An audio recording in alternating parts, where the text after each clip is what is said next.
Bonjour à toutes et à tous, en présentiel et puis on a aussi à distance un certain nombre de personnes qui nous suivent. Donc bonjour à vous aussi. Donc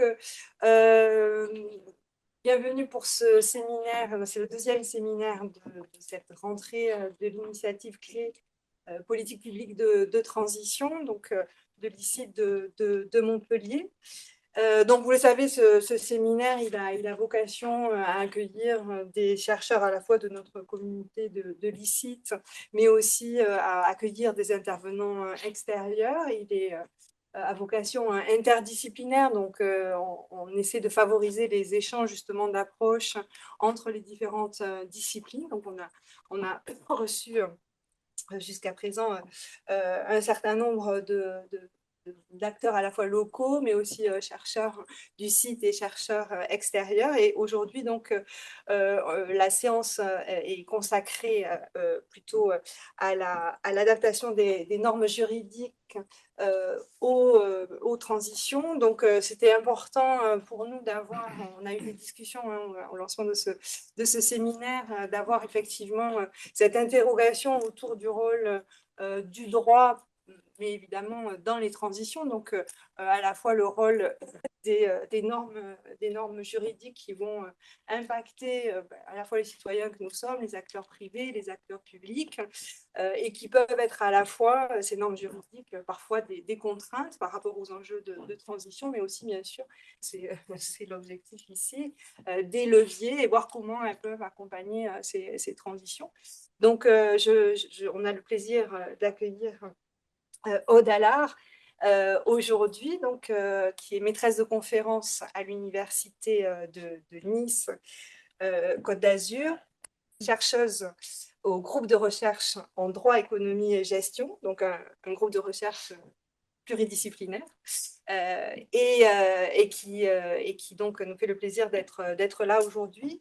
Malheureusement, nous avions une seconde intervenante, Katia Martin-Chenu, directrice de recherche CNRS à la Sorbonne, qui a eu un gros souci de santé. Donc, elle a souhaité jusqu'au dernier moment venir, mais c'était absolument pas raisonnable. Donc, on est désolé, on espère l'accueillir une prochaine fois, évidemment, et surtout qu'elle se remette rapidement. Et puis, merci à Christophe Montbernard, pardon, qui est professeur ici à la faculté de droit et qui a accepté, enfin initié aussi cette séance et accepté, et je l'en remercie beaucoup, de l'animer. Et donc, je vais te laisser tout de suite la parole pour introduire cette séance et ensuite Aude Allard, évidemment, présentera sa communication. Et puis, évidemment, nous aurons un échange à la fois ici et à distance. Donc, je dois dire aussi que pour les personnes à distance, si vous souhaitez poser des questions, n'hésitez pas à les écrire dans le chat. Et donc, nous vous donnerons bien sûr la parole à ce moment-là. Bien, bonjour à tout le monde. Merci de cette invitation que j'ai acceptée avec plaisir parce que le thème me semble passionnant, intéressant et complexe, donc beaucoup d'intérêt à la fois. Je voudrais remercier ma collègue Aude Allard, qui va nous donner l'occasion de parler de l'adaptation des normes juridiques aux transitions, l'exemple de la planification comme mécanisme d'encadrement au service du droit de la transition écologique. Donc un titre un peu long, mais avec beaucoup de choses à dire. Je voudrais aussi adresser les chaleureuses salutations à ma collègue Katia Martin-Chenu, dont tu disais à l'instant qu'elle ne pourra pas être avec nous pour des raisons, période un peu compliquée. Alors, l'étymologie du terme transition dérive du latin transire, aller au-delà. Mais évidemment, la question qui se pose immédiatement, c'est aller, mais vers où et comment? Alors, si on évoque la question de la transition écologique et d'un éventuel droit de la transition écologique, cette question, elle devient encore plus complexe puisqu'elle pose à la fois la question de savoir ce qu'est l'écologie et vers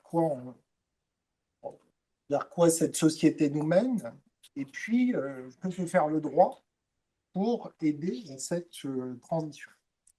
Alors, des auteurs ont fait valoir qu'une société écologique, c'est une société qui vise à faire émerger de nouvelles relations entre le monde et les êtres qui le peuplent, euh, que ces êtres soient humains ou non humains. Cela suppose donc de dépasser l'anthropocentrisme. Alors, de ce point de vue-là, euh, le droit peut constituer à la fois une opportunité, mais le droit peut être mis au défi de cette transition vers une société écologique. C'est une opportunité parce que le droit a pour objet fondamental, hein, d'une certaine manière, de réguler les relations.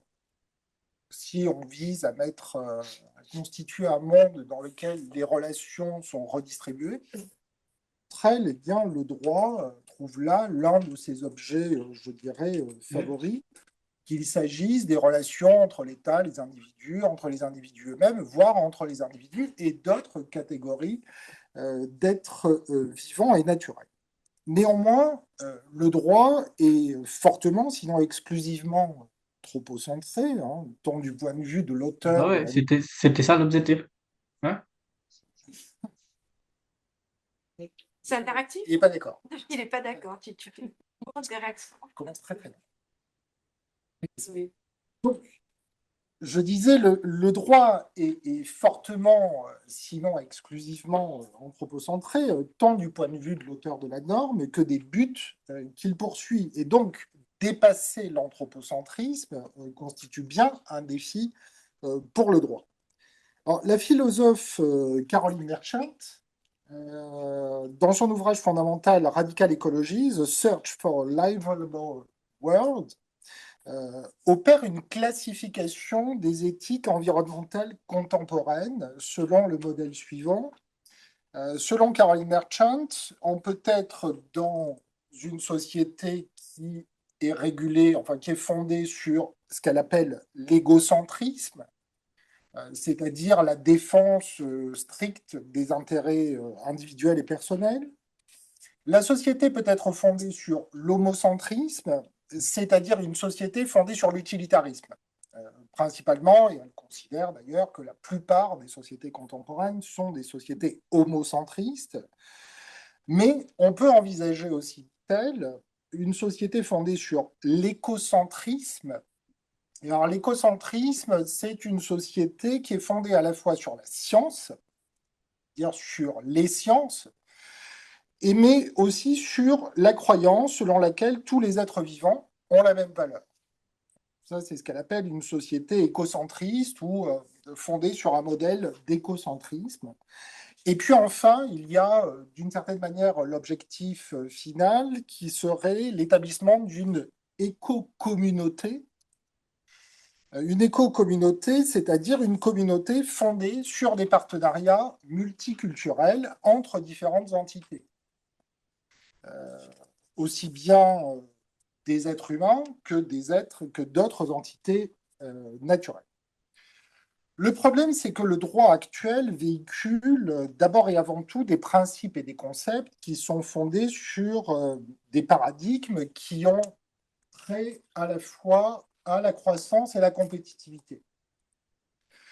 On reste quand même sur un droit, et je ne parle pas uniquement du droit économique, hein, je parle du droit au sens large, d'un droit qui est fondé sur l'efficacité, sur la croissance, sur la compétitivité, c'est-à-dire sur un modèle qui reste, si on reprend l'épistémologie de Merchant, sur de l'utilité, de l'utilitarisme. Alors malgré tout, malgré ce fondement du droit, des juristes s'interrogent sur la manière d'envisager le droit selon des paradigmes différents. J'en veux pour preuve l'ouvrage qui avait été coordonné en 2020 par notre collègue belge Antoine Bayeux, et c'est un ouvrage collectif. Et l'ouvrage s'intitule Le droit en transition, les clés juridiques d'une prospérité sans croissance. Donc, on voit bien que des juristes s'interrogent à la fois sur la manière de penser le droit, de penser un droit non utilitaire, hein, puisqu'on parle de prospérité sans croissance. On pourrait peut-être parler d'un droit sobre, ou d'un droit de la sobriété. Peut-être qu'on aura l'occasion d'en discuter avec Aude Allard plus tard. Et par conséquent, il y a malgré tout dans le droit une réflexion sur ces thématiques. Mais cette transition vers des conceptions renouvelées du droit trouve sur son chemin de nombreux obstacles. Alors, je prendrai un exemple que je connais bien, hein, je suis allé à la simplicité. C'est l'exemple du droit de l'Union européenne. Depuis le début de l'année, depuis janvier 2025, l'Union européenne a engagé un vaste mouvement de simplification du droit de l'Union européenne. Et la Commission européenne a d'abord adopté 2 communications sur la simplification du droit. Et au départ, on pouvait penser que finalement, simplification du droit, ça voulait dire simplification des procédures. De ce point de vue-là, au regard de la complexité de l'élaboration des normes en droit de l'Union, ça pouvait avoir du sens. Mais à la suite de ces 2 communications, elle a adopté à ce jour 2 programmes omnibus. Alors, ce qu'elle appelle des programmes omnibus, hein, ça n'a rien à voir avec la traction hippomobile. Hein. Un programme omnibus est un programme législatif qui consiste à réviser actuellement 13 domaines de la législation européenne. Or, quand on observe les domaines qui sont soumis à cette simplification, ce sont presque exclusivement des domaines liés à la durabilité.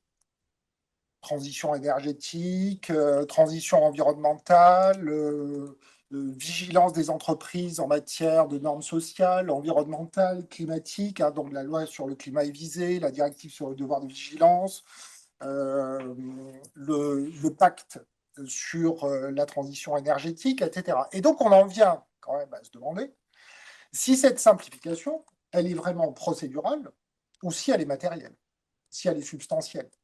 C'est-à-dire si elle ne vise pas à s'attaquer à un certain nombre de standards qui précisément avaient pour objectif d'aller vers une transition durable au niveau de l'Union européenne et du droit de l'Union européenne. Et il y a peu de doute sur le fait qu'il y a en réalité une double simplification, hein, procédurale et matérielle, puisqu'en fait cette simplification, elle est le résultat d'une demande des États membres.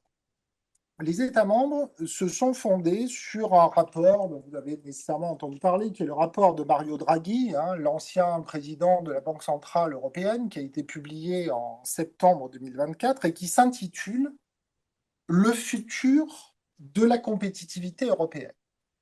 Et on revient sur cette idée d'utilitarisme, de compétitivité, de croissance. En fait, cette simplification, elle ne vise pas la durabilité, mais elle vise la compétitivité.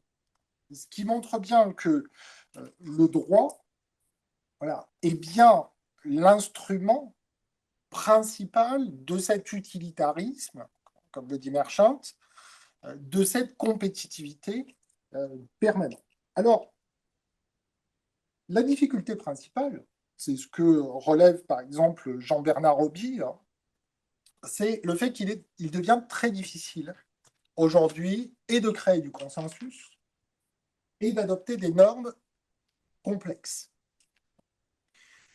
Et lorsqu'on adopte des normes complexes, c'est-à-dire des normes qui visent à concilier des intérêts différents, par exemple concilier complexité ou plutôt compétitivité et durabilité, c'est complexe. On aboutit le plus souvent à des normes qui sont ambiguës, dit Jean-Bernard Roby. Voilà. Et la fragilité du droit aujourd'hui, c'est d'être en droit, pas tout le droit, mais une partie du droit devient fragile parce qu'il est fondé, je reprends les termes, sur des normes ambiguës, c'est-à-dire des normes qui cherchent à concilier des intérêts divergents et qui ne font pas l'objet d'une interprétation consensuelle de la part du législateur, de la part des juges, mais aussi de la part des parties prenantes, c'est-à-dire de toutes les personnes qui peuvent être intéressées à ce droit. C'est donc un droit mouvant, un droit plus incertain, et peut-être un droit moins légitime, qui laisse planer une forme d'insécurité. Alors de ce point de vue-là, et donc je ça me permet de faire la transition, enfin j'espère une bonne transition avec Madame Odalar et sa communication. Peut-être que la planification, comme mécanisme d'encadrement au service de la transition écologique, permet d'apporter des réponses face à cette complexité et cette incertitude, car la planification a à la fois un caractère préventif et prospectif. Elle associe le droit souple et le droit contraignant, et elle pourrait peut-être proposer une transition plus apaisée et donc plus effective de ce point de vue-là. Alors je rappellerai, avant de vous passer la parole, une définition de la planification écologique qui est proposée par Mathilde Viennot, qui vient de publier un ouvrage en 2025 sur la planification écologique. Elle dit la chose suivante: la planification, c'est un processus qui fixe pour un individu, une entreprise, une institution, une collectivité territoriale, un État, des objectifs à atteindre à un certain terme, souvent long, les moyens nécessaires pour y parvenir, les étapes de réalisation et les méthodes de suivi de celui-ci, ce processus. Et donc, je vous propose maintenant d'écouter Madame Allard sur précisément la question de cette planification. Alors merci beaucoup pour cette très belle introduction. Je tiens également à remercier l'Université de Montpellier et l'équipe de l'ACIPT pour cette invitation. Je suis très heureuse de vous présenter donc aujourd'hui cette question de l'adaptation des normes juridiques aux transitions, au prisme donc du droit de la transition écologique et au sein de ce droit de la transition écologique de la planification. Donc, pour comprendre effectivement où j'en suis arrivée à parler de planification, quelques petites précisions introductives. Donc, sur le plan juridique, vraiment en sortant du droit de l'environnement, qui donc moi est ma spécialité, hein, donc c'est pour ça que j'ai choisi aussi de parler de droit de la transition écologique.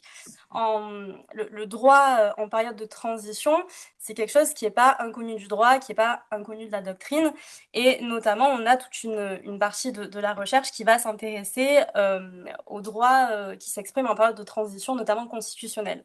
Donc en fait, quand on passe d'une constitution à une autre, quand on passe d'un système à un autre, quel est le droit qu'on va mettre en place à ce moment-là, pendant cette période un petit peu d'incertitude, et en fait, quels sont les grands enjeux de ce droit-là, qui n'est pas un droit, le droit comme on le connaît habituellement, puisque donc la spécificité, pour ceux d'entre vous qui sont juristes, ça ne vous surprendra pas, mais c'est vrai que le droit, quand on nous l'apprend, quand on nous l'introduit, il y a un petit peu une idée de permanence.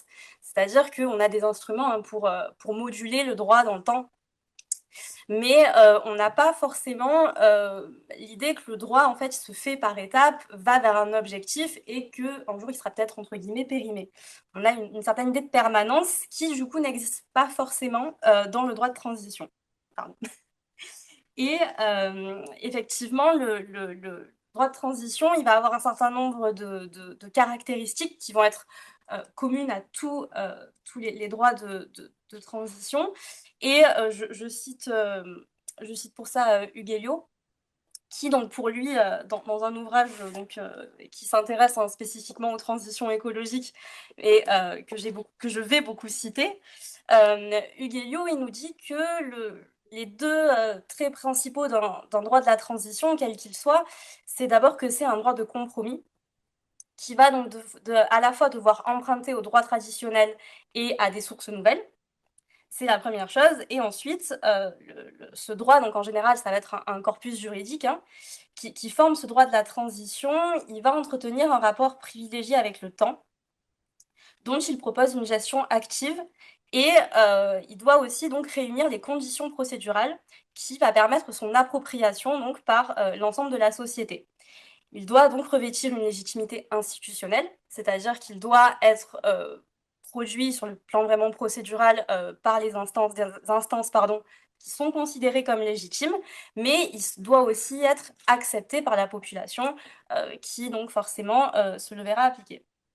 Donc pour lui, c'est ces deux grandes caractéristiques qu'on va retrouver dans tous les droits de transition. Et on le verra, mais effectivement, c'est quelque chose qu'on retrouve aussi dans le droit de la transition écologique. Et donc plus spécifiquement pour ce droit de la transition écologique, donc comme je vous le disais, moi je m'y intéresse parce que je fais du droit de l'environnement et que forcément c'est une interrogation qu'on a. Mais le droit de la transition écologique, c'est quelque chose qui est aussi donc de plus en plus saisi par la doctrine, puisque c'est quelque chose qui est qu'on a vu apparaître notamment dans la loi de façon assez récente, ce vocabulaire donc de transition écologique. Et donc on a tenté de le définir parce qu'il n'y a pas la première difficulté qu'on a effectivement, c'est qu'on n'a pas de définition juridique de la transition écologique. On n'a pas dans le code de l'environnement un article qui va nous dire la transition écologique spécifiquement c'est ça, et c'est comme ça qu'on va la mettre en œuvre. C'est quelque chose effectivement qu'on a vu apparaître dans certaines lois qui mentionnent donc soit la transition écologique, soit la transition énergétique, mais sans vraiment nous dire ce que c'est. Donc en fait, on a un petit peu la pratique à précéder la théorie, et c'est à partir du moment qu'on a eu ces lois que la doctrine, notamment au travers donc, de cet ouvrage qui date de 2015, donc du moment où on a vu apparaître ces premières lois, qu'on s'est demandé, alors comment on la définit, qu'est-ce que ça veut dire, et qu'est-ce qu'on insère dans ce corpus juridique. Ce qui veut dire donc que quand on parle de droit de la transition écologique, on va un petit peu devoir tâtonner et on va faire face à de nombreuses incertitudes. Donc d'abord au regard de sa définition, qu'est-ce que c'est, comment en fait on circonscrit le droit de la transition écologique, comment on le définit. Et ensuite, on a aussi un défi technique, c'est-à-dire que comment on le concrétise, comment on le met en œuvre, quels sont les mécanismes juridiques qu'on mobilise pour réaliser cet objectif de transition écologique, et est-ce que ces normes juridiques, elles sont spécifiques au droit de la transition, ou alors c'est quelque chose, on reprend des mécanismes qu'on connaît déjà. Alors, au niveau théorique, donc, vu qu'on n'a pas de définition de la transition écologique, on va avoir une construction doctrinale qui va se faire à partir donc principalement des textes fondateurs qu'on a vu apparaître en 2015, donc au travers de la loi relative à la transition énergétique pour la croissance verte et au travers donc, de la stratégie nationale de transition écologique vers un développement durable. Alors, si vous jetez un œil donc à la définition de la transition écologique telle qu'elle est donnée par la stratégie nationale, qui donc est un texte, alors on pourra revenir là-dessus, mais effectivement c'est pas un texte c'est une stratégie, donc c'est de la planification, j'y reviendrai, mais c'est pas un texte qui est inscrit non pas par exemple dans le code de l'environnement, c'est un texte qui a été fait de manière assez informelle par le gouvernement, qui a décidé effectivement de proposer cette stratégie, mais ça s'apparente à ce que nous on appelle du droit souple. Donc c'est pas quelque chose d'habituel, en tout cas pour nous juristes, mais en tout cas ça donne une définition de la stratégie la transition écologique, pardon. Et donc, si on regarde au début, on voit que donc, engager la transition écologique pour le gouvernement, et en 2015, c'est évoluer vers un nouveau modèle économique et social, un modèle qui renouvelle nos façons de consommer, de produire, de travailler, de vivre ensemble. Donc, ça va au-delà d'un simple verdissement de notre modèle de société. Et la stratégie nationale, elle va donc identifier deux volets principaux, une innovation sociale et sociétale, avec une rénovation de nos modes de pensée, et une innovation technologique, donc pour essayer de changer notamment nos façons de produire. Et si donc on regarde notamment ce texte, ce qui ressort en fait de sa lecture, c'est que donc cette transition écologique, si on en déduit quelque chose, hein, c'est qu'elle est conçue par l'État, et c'est un choix, hein, c'est un choix politique cette fois-ci, de la définir comme ça, et on va voir que ça a un certain nombre de conséquences politiques et aussi juridiques.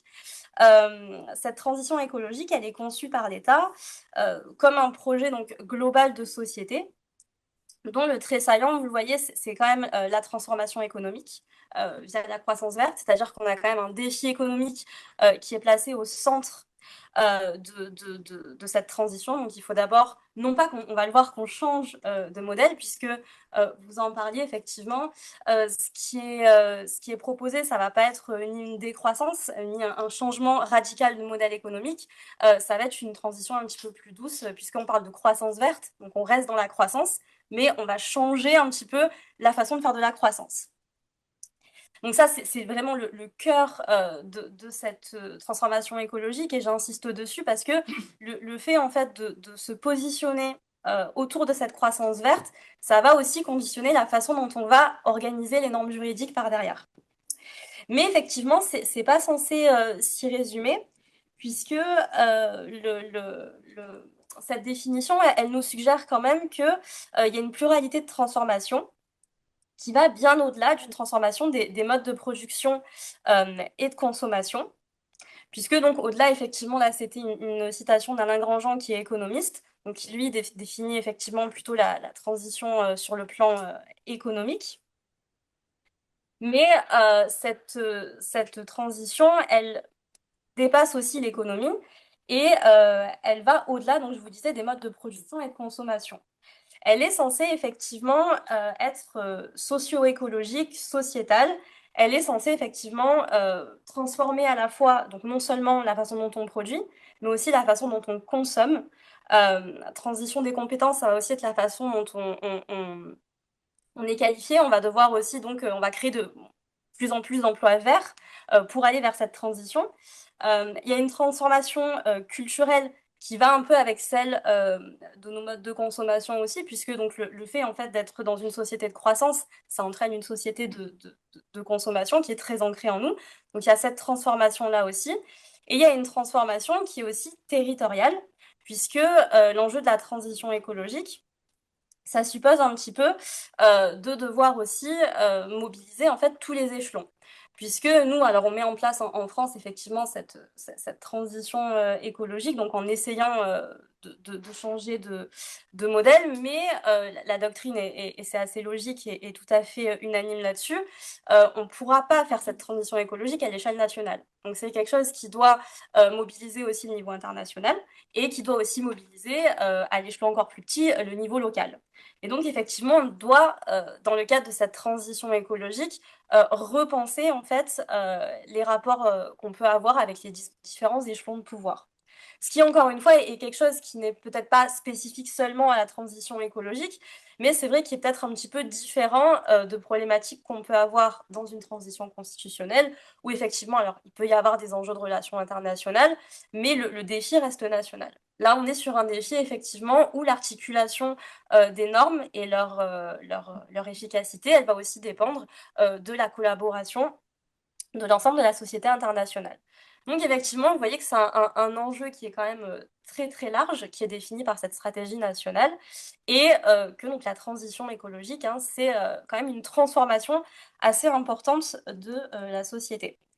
Et aujourd'hui, effectivement, on considère que le corpus juridique qui constitue ce droit de la transition écologique, donc qui va viser effectivement à permettre cette transition à la fois des modes de production, des modes de consommation, mais aussi de la gouvernance territoriale, ce corpus juridique, il dépasse les textes qui la mentionnent explicitement. Puisque là, effectivement, dans les deux lois que j'ai mentionnées, donc il y a mentionné ou transition énergétique ou transition écologique. Mais c'est vrai que si on réfléchit à toutes les normes qui peuvent rentrer dans ce corpus juridique, aujourd'hui on en a énormément qui revêtent ces caractéristiques, dont le but est de permettre cette transition sans pour autant qu'il y ait écrit transition écologique. Donc c'est un corpus qui est bien plus large et qu'on identifie plutôt par rapport à sa finalité.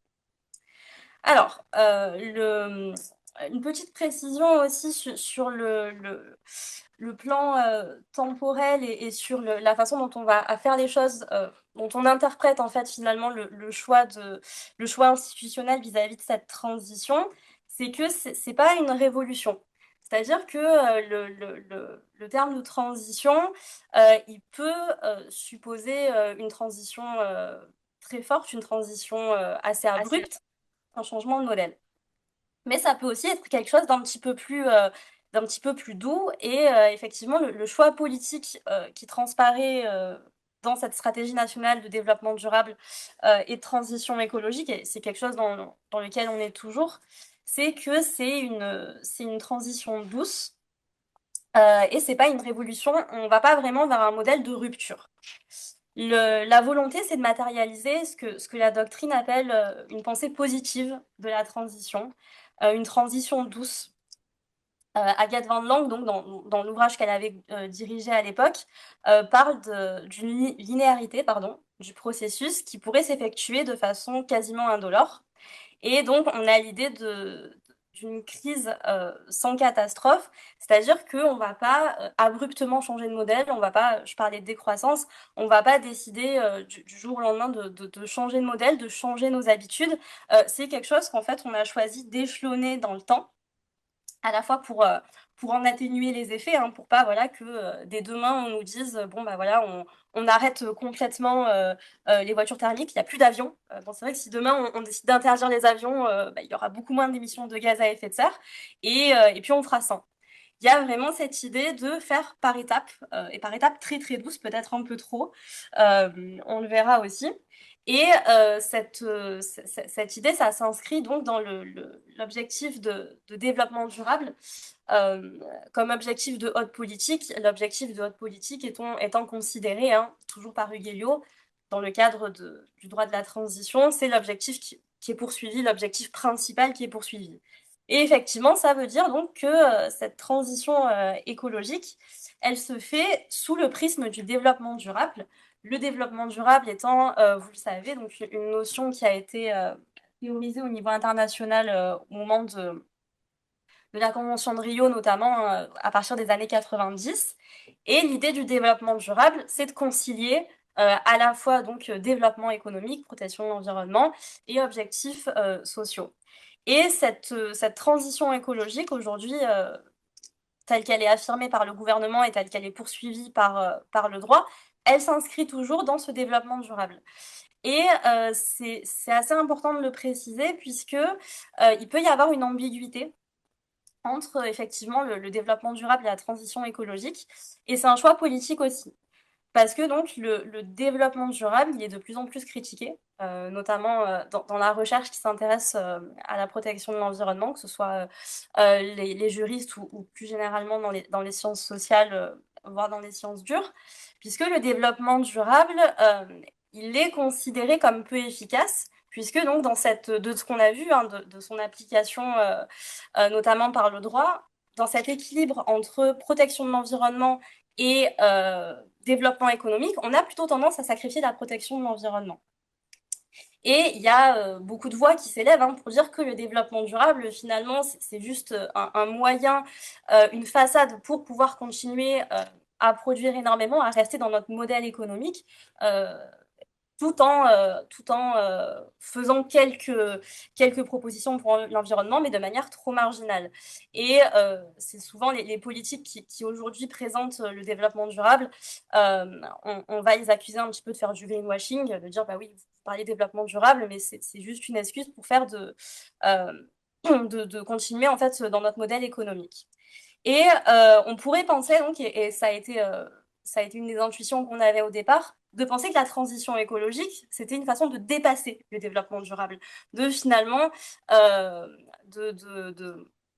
d'essayer donc d'aller au-delà du développement durable, d'avoir un petit peu appris des erreurs du développement durable et d'aller vers quelque chose qui soit effectivement peut-être plus radical, peut-être plus efficace.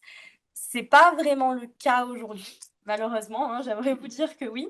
Mais effectivement, sous l'appellation de transition écologique et dans le corpus juridique qui conditionne la transition écologique, ça reste l'objectif principal et on le verra, ça reste le développement durable. Alors, ça ne veut pas dire que ça ne changera pas.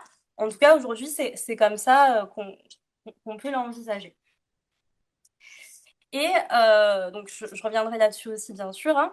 Mais donc, dans tous les cas, ce développement durable, enfin, cet objectif de développement durable qui est poursuivi par la transition écologique, ce dont on est sûr, en tout cas, c'est qu'il va nécessiter donc un changement de paradigme, on le voit, qui est socio-économique assez important puisque il va supposer il va nécessiter la mobilisation et la coordination de tous les systèmes qui composent la société.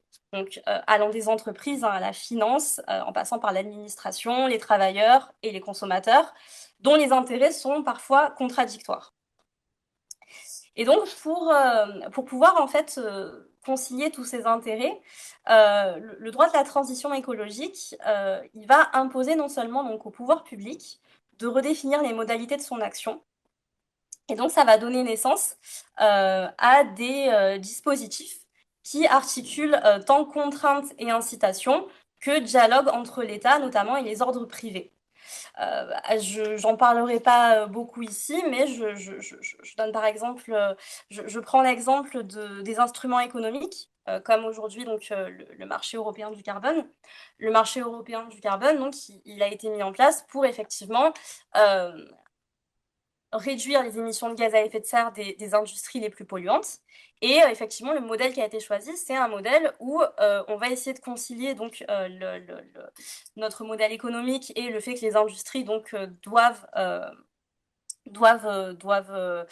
faire de la croissance, doivent produire avec donc les émissions de gaz à effet de serre, avec la réduction des émissions de gaz à effet de serre.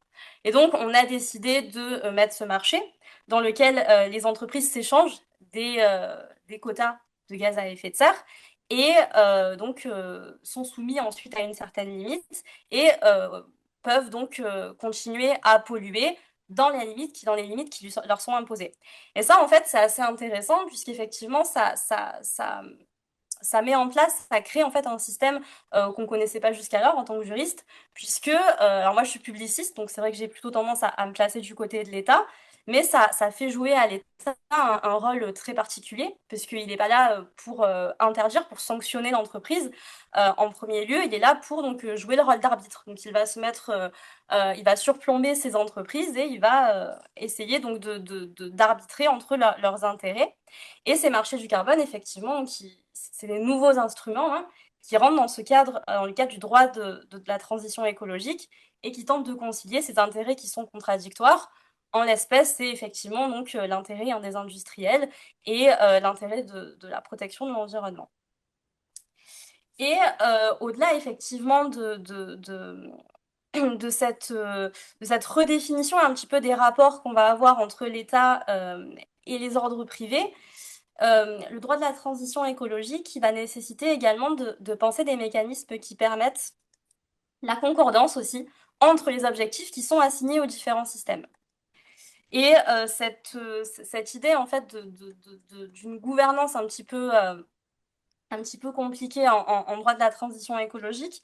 Alors je vous parlais d'Agathe Van Lange, ça effectivement ça a été théorisé beaucoup par Gilles Martin, qui est le fondateur de l'école de droit économique de Nice, donc qui était à l'université où je suis actuellement. Et effectivement, Gilles Martin, donc lui qui s'intéresse vraiment à l'évolution du droit de l'environnement du point de vue des sociétés, il avait effectivement beaucoup étudié la transition écologique du point de vue des entreprises et il avait montré donc pour lui qu'effectivement le défi principal de cette transition écologique au regard de l'ampleur sociétale qu'elle a, c'est vraiment de redéfinir le rôle de l'État et de redéfinir le rôle de l'État, donc notamment par rapport à ce qu'il appelle les ordres privés économiques. Et donc de plus en plus, hein, on va sortir d'une verticalité où c'est l'État donc qui impose et qui sanctionne, à une espèce de collaboration entre donc pour le coup les entreprises et l'État, mais c'est quelque chose donc qu'on peut appliquer notamment aux citoyens aussi. Et ça fait écho à ce que donc je disais en tout début d'intervention par rapport au fait que le droit de la transition, il fallait une adhésion. Il fallait une adhésion institutionnelle, mais il fallait aussi une adhésion populaire. Et donc l'adhésion populaire de la transition écologique, effectivement, elle se fait aussi par la refonte d'un certain nombre d'instruments juridiques qui vont être un petit peu plus collaboratifs, un petit peu plus incitatifs. Et c'est là que la planification intervient, c'est que ce rôle en fait à la fois des différents acteurs et de mise en place en fait de normes qui sont plus souples, qui sont plus collaboratives, c'est quelque chose que fait la planification, que fait donc que font les documents de planification et dont on observe effectivement une utilisation exponentielle depuis plusieurs décennies. Et je suis allée un petit peu trop vite. Pardon. J'avais oublié que j'avais mis ça là. Je suis pas très forte avec les PowerPoints. J'ai pas beaucoup l'habitude. C'est le côté juriste peut-être. Mais donc je reviens en arrière. Désolée. Et effectivement, donc cette volonté en fait de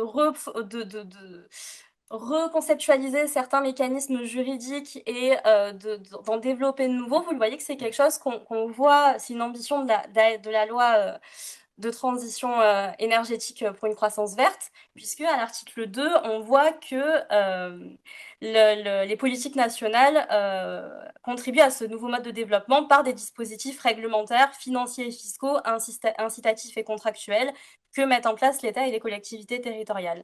Et donc, en fait, effectivement, on a vraiment cette volonté de développer de nouvelles formes de collaboration, de sortir en fait du droit très vertical, du droit très contraignant. Et donc c'est voilà, quelque chose qui est aussi donc, qui est non seulement identifié par la doctrine, mais qui est aussi très marqué donc dans les droits qui s'appliquent, enfin qui composent pardon le droit de la transition écologique. Et donc j'en reviens à ma planification, qui effectivement on observe aujourd'hui son usage exponentiel. Alors, il y a un développement qui est soutenu en droit de l'environnement depuis plusieurs années, mais effectivement, on a un renouveau institutionnel assez inédit, puisqu'on a désormais donc, un secrétariat général à la planification écologique qui témoigne donc de l'actualité du sujet. Et le succès que connaît aujourd'hui donc la planification en tant qu'instrument juridique, mais aussi en tant qu'instrument politique, ça s'explique en fait autant, et c'est sur ça que mon intervention vraiment va se centrer, ça s'explique autant par sa capacité à répondre aux besoins primordiaux du droit de la transition en fixant des objectifs, puisque par définition, la planification, ça fixe des objectifs.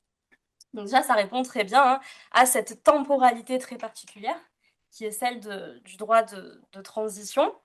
Et, mais ça répond aussi à d'autres objectifs puisque elle a une propension, la planification, alors qui est acquise empiriquement.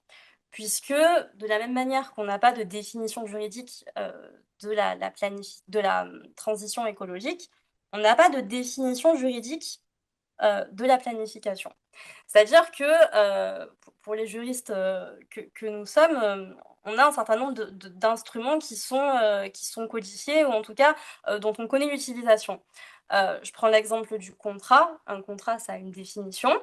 Ça a un certain nombre de prérequis, c'est-à-dire qu'on identifie un contrat à partir du moment que ça coche un certain nombre de cases. Vous le savez, en droit, on fait beaucoup de qualifications, c'est-à-dire qu'on regarde si ça rentre dans les cases. Si ça rentre dans les cases, on est dans le bon instrument. Et le contrat, donc en fait, on ne pourra pas qualifier de contrat les instruments qui ne rentrent pas dans sa définition juridique, en tant que juriste. La planification, c'est très différent, puisque la planification, on a beaucoup de documents aujourd'hui de planification qui sont codifiés dans les différents codes, que ce soit le code de l'environnement, le code de l'urbanisme, mais on n'a pas de définition, c'est-à-dire que ce n'est pas un instrument qui est calibré et où le législateur nous dit, voilà, un document de planification, ça doit recouvrir telle et telle et telle caractéristique. C'est quelque chose effectivement qui existe dans la pratique depuis donc, un certain nombre d'années, de décennies même, et toutes les caractéristiques qu'on lui attribue aujourd'hui et qu'on continue de mobiliser, c'est quelque chose de très... c'est issu de la pratique. Mais ce que montre effectivement cette pratique, c'est que la planification, elle va avoir tendance à mettre en place un droit qui est souple, donc qui n'est pas contraignant, ou en tout cas qui l'est, mais qui l'est moins que un droit d'interdiction, par exemple.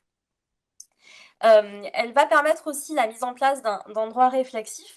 Réflexif, j'entends par là que c'est un droit qui va un petit peu réfléchir sur lui-même. C'est un droit qui est donc précaire et qui peut changer. C'est-à-dire qu'aujourd'hui, la norme, elle va dire A, demain, elle dira peut-être B. Donc ça, c'est le droit réflexif. Et effectivement, elle a tendance aussi, cette planification, à proposer des méthodes d'élaboration qui sont plutôt collaboratives. Et donc, dans lesquelles, effectivement, on va essayer de mobiliser un petit peu toutes les personnes qui sont concernées par la problématique qu'elles gèrent. Et donc, en fait, on a effectivement ce droit qui est à la fois souple réflexif et collaboratif, et donc qui correspond aux impératifs de gouvernance de la transition écologique. Et donc, effectivement, pour comprendre un petit peu, je trouvais ça intéressant, donc pour comprendre quelles sont les spécificités de ce droit de la transition écologique, je trouvais ça intéressant donc, de montrer que la planification, elle s'inscrit en fait dans ce droit de la transition écologique en le surplombant, c'est-à-dire qu'elle va être là en tant qu'instrument un petit peu macro, qui va être là pour accompagner ensuite toutes les petites transitions qu'il va falloir faire dans le droit. Puisque je parlais des marchés du carbone, mais la doctrine qui s'intéresse à la transition écologique, elle va montrer que la transition écologique, elle nécessite de repenser plein de concepts juridiques traditionnels. Je pense notamment donc à la propriété. Il y a beaucoup d'interrogations aujourd'hui sur est-ce que finalement le droit de propriété, la façon dont on conçoit le droit de propriété, il est compatible avec la transition écologique. Est-ce qu'on ne devrait pas revoir son caractère absolu? Le droit de la responsabilité aussi. Alors j'avais prévu effectivement que ma collègue s'intéresse à ça, en fait elle était plus, c'est pour ça que je m'étais positionnée aussi sur la planification. Voilà, le droit de la responsabilité, notamment de la responsabilité des entreprises, est aujourd'hui très impacté par le droit de la transition écologique. Les assurances aussi, enfin, je pourrais faire une liste infinie de principes en fait, juridiques qui aujourd'hui se transforment sous l'effet de la transition écologique. Et donc ça, effectivement, c'est des micro, entre guillemets, transformations de concepts. Et la planification, elle se situe pas en fait à ce niveau-là. La planification environnementale, la planification écologique, qui est aujourd'hui dans le droit positif, ce qu'elle fait, c'est qu'en fait, elle va les surplomber et elle va essayer de les coordonner, de les accompagner. C'est-à-dire que les documents de planification qui sont aujourd'hui mis en place, ils sont là, en fait, effectivement, pour prévoir les grandes échéances. Voilà, il faut qu'on réduise nos émissions de gaz à effet de serre de 20%, 30%, et puis on va arriver à des émissions zéro en 2050. Et de ensuite prévoir, en fait, donc, non seulement ces objectifs, et les moyens généraux pour les atteindre. Et ensuite, effectivement, donc, il faudra coordonner cette planification avec plein d'autres mécanismes et avec donc certaines refontes de concepts juridiques. Donc ça sera ma première partie, effectivement, de voir comment cette planification, on peut la concevoir, en tout cas comme un instrument central du droit de la transition écologique.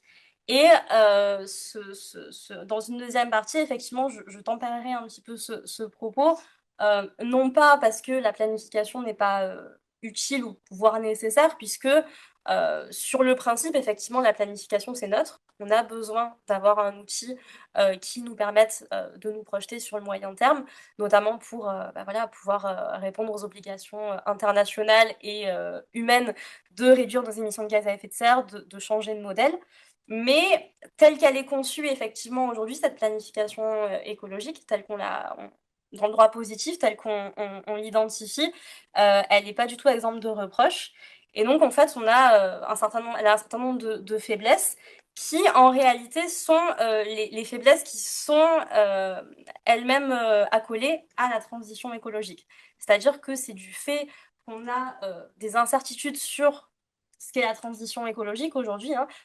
Même l'État, je crois que des fois, il ne sait pas trop ce qu'il veut faire avec la transition écologique. On ne sait pas vraiment définir cet objet. Bah forcément, les instruments qu'on va mettre en œuvre vont être eux aussi un petit peu incertains, voire un petit peu, ça va être un petit peu bancal par moment. Et donc, voilà, dans une deuxième partie, j'aurai cette approche un petit peu critique. Et cette analyse, en fait, ça va nous permettre à la fois de nous interroger sur ce qu'est le droit de la transition écologique. Donc, voilà, le droit de la transition écologique, je vous l'ai dit, c'est un droit qui se veut être plus collaboratif, plus souple, plus précaire. Mais ça nous permet aussi de nous interroger sur ce que devrait être le droit de la transition écologique. C'est-à-dire qu'aujourd'hui, on a un certain modèle, on a choisi un certain nombre de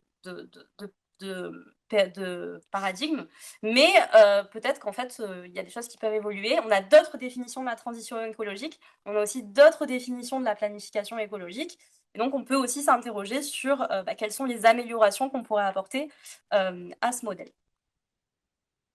Alors donc, tout d'abord une petite définition, mais vous l'avez donnée aussi, de la planification, qui est donc effectivement qui était donnée dans l'ouvrage sur la planification, mais effectivement qui est une combinaison, je pense qu'elle a pris la même que celle que j'ai choisie, qui est donc une définition donc empirique, puisqu'on n'a pas de définition juridique, qui est à la fois donc donnée par Agathe Van Lang, comme technique particulière d'élaboration d'une norme ou d'un document qui permet la définition d'une prévision à moyen ou long terme dans un domaine d'intervention de la puissance publique, réclamant l'application d'une politique rationnelle et cohérente.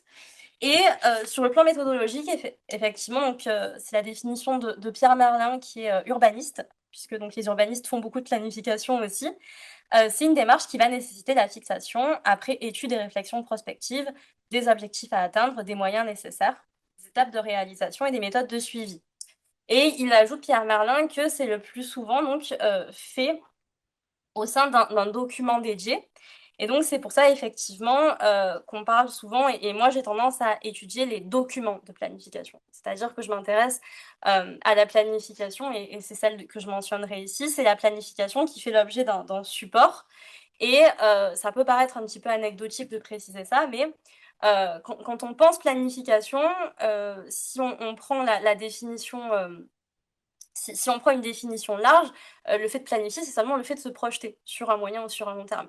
Et à ce moment-là, effectivement, la planification, ça peut être un peu tout et n'importe quoi. Ça peut être une déclaration du président qui nous dit, bah voilà, notre objectif, c'est dans 50 ans de faire ci, de faire ça.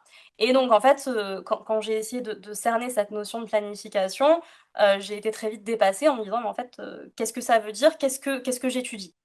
Et effectivement, donc, cette définition-là, hein, qui est celle qui est retenue par la doctrine en droit notamment, ça permet de circonscrire un petit peu l'objet d'étude donc au document de planification. Et donc, effectivement, c'est ceux auxquels je m'intéresserai ici.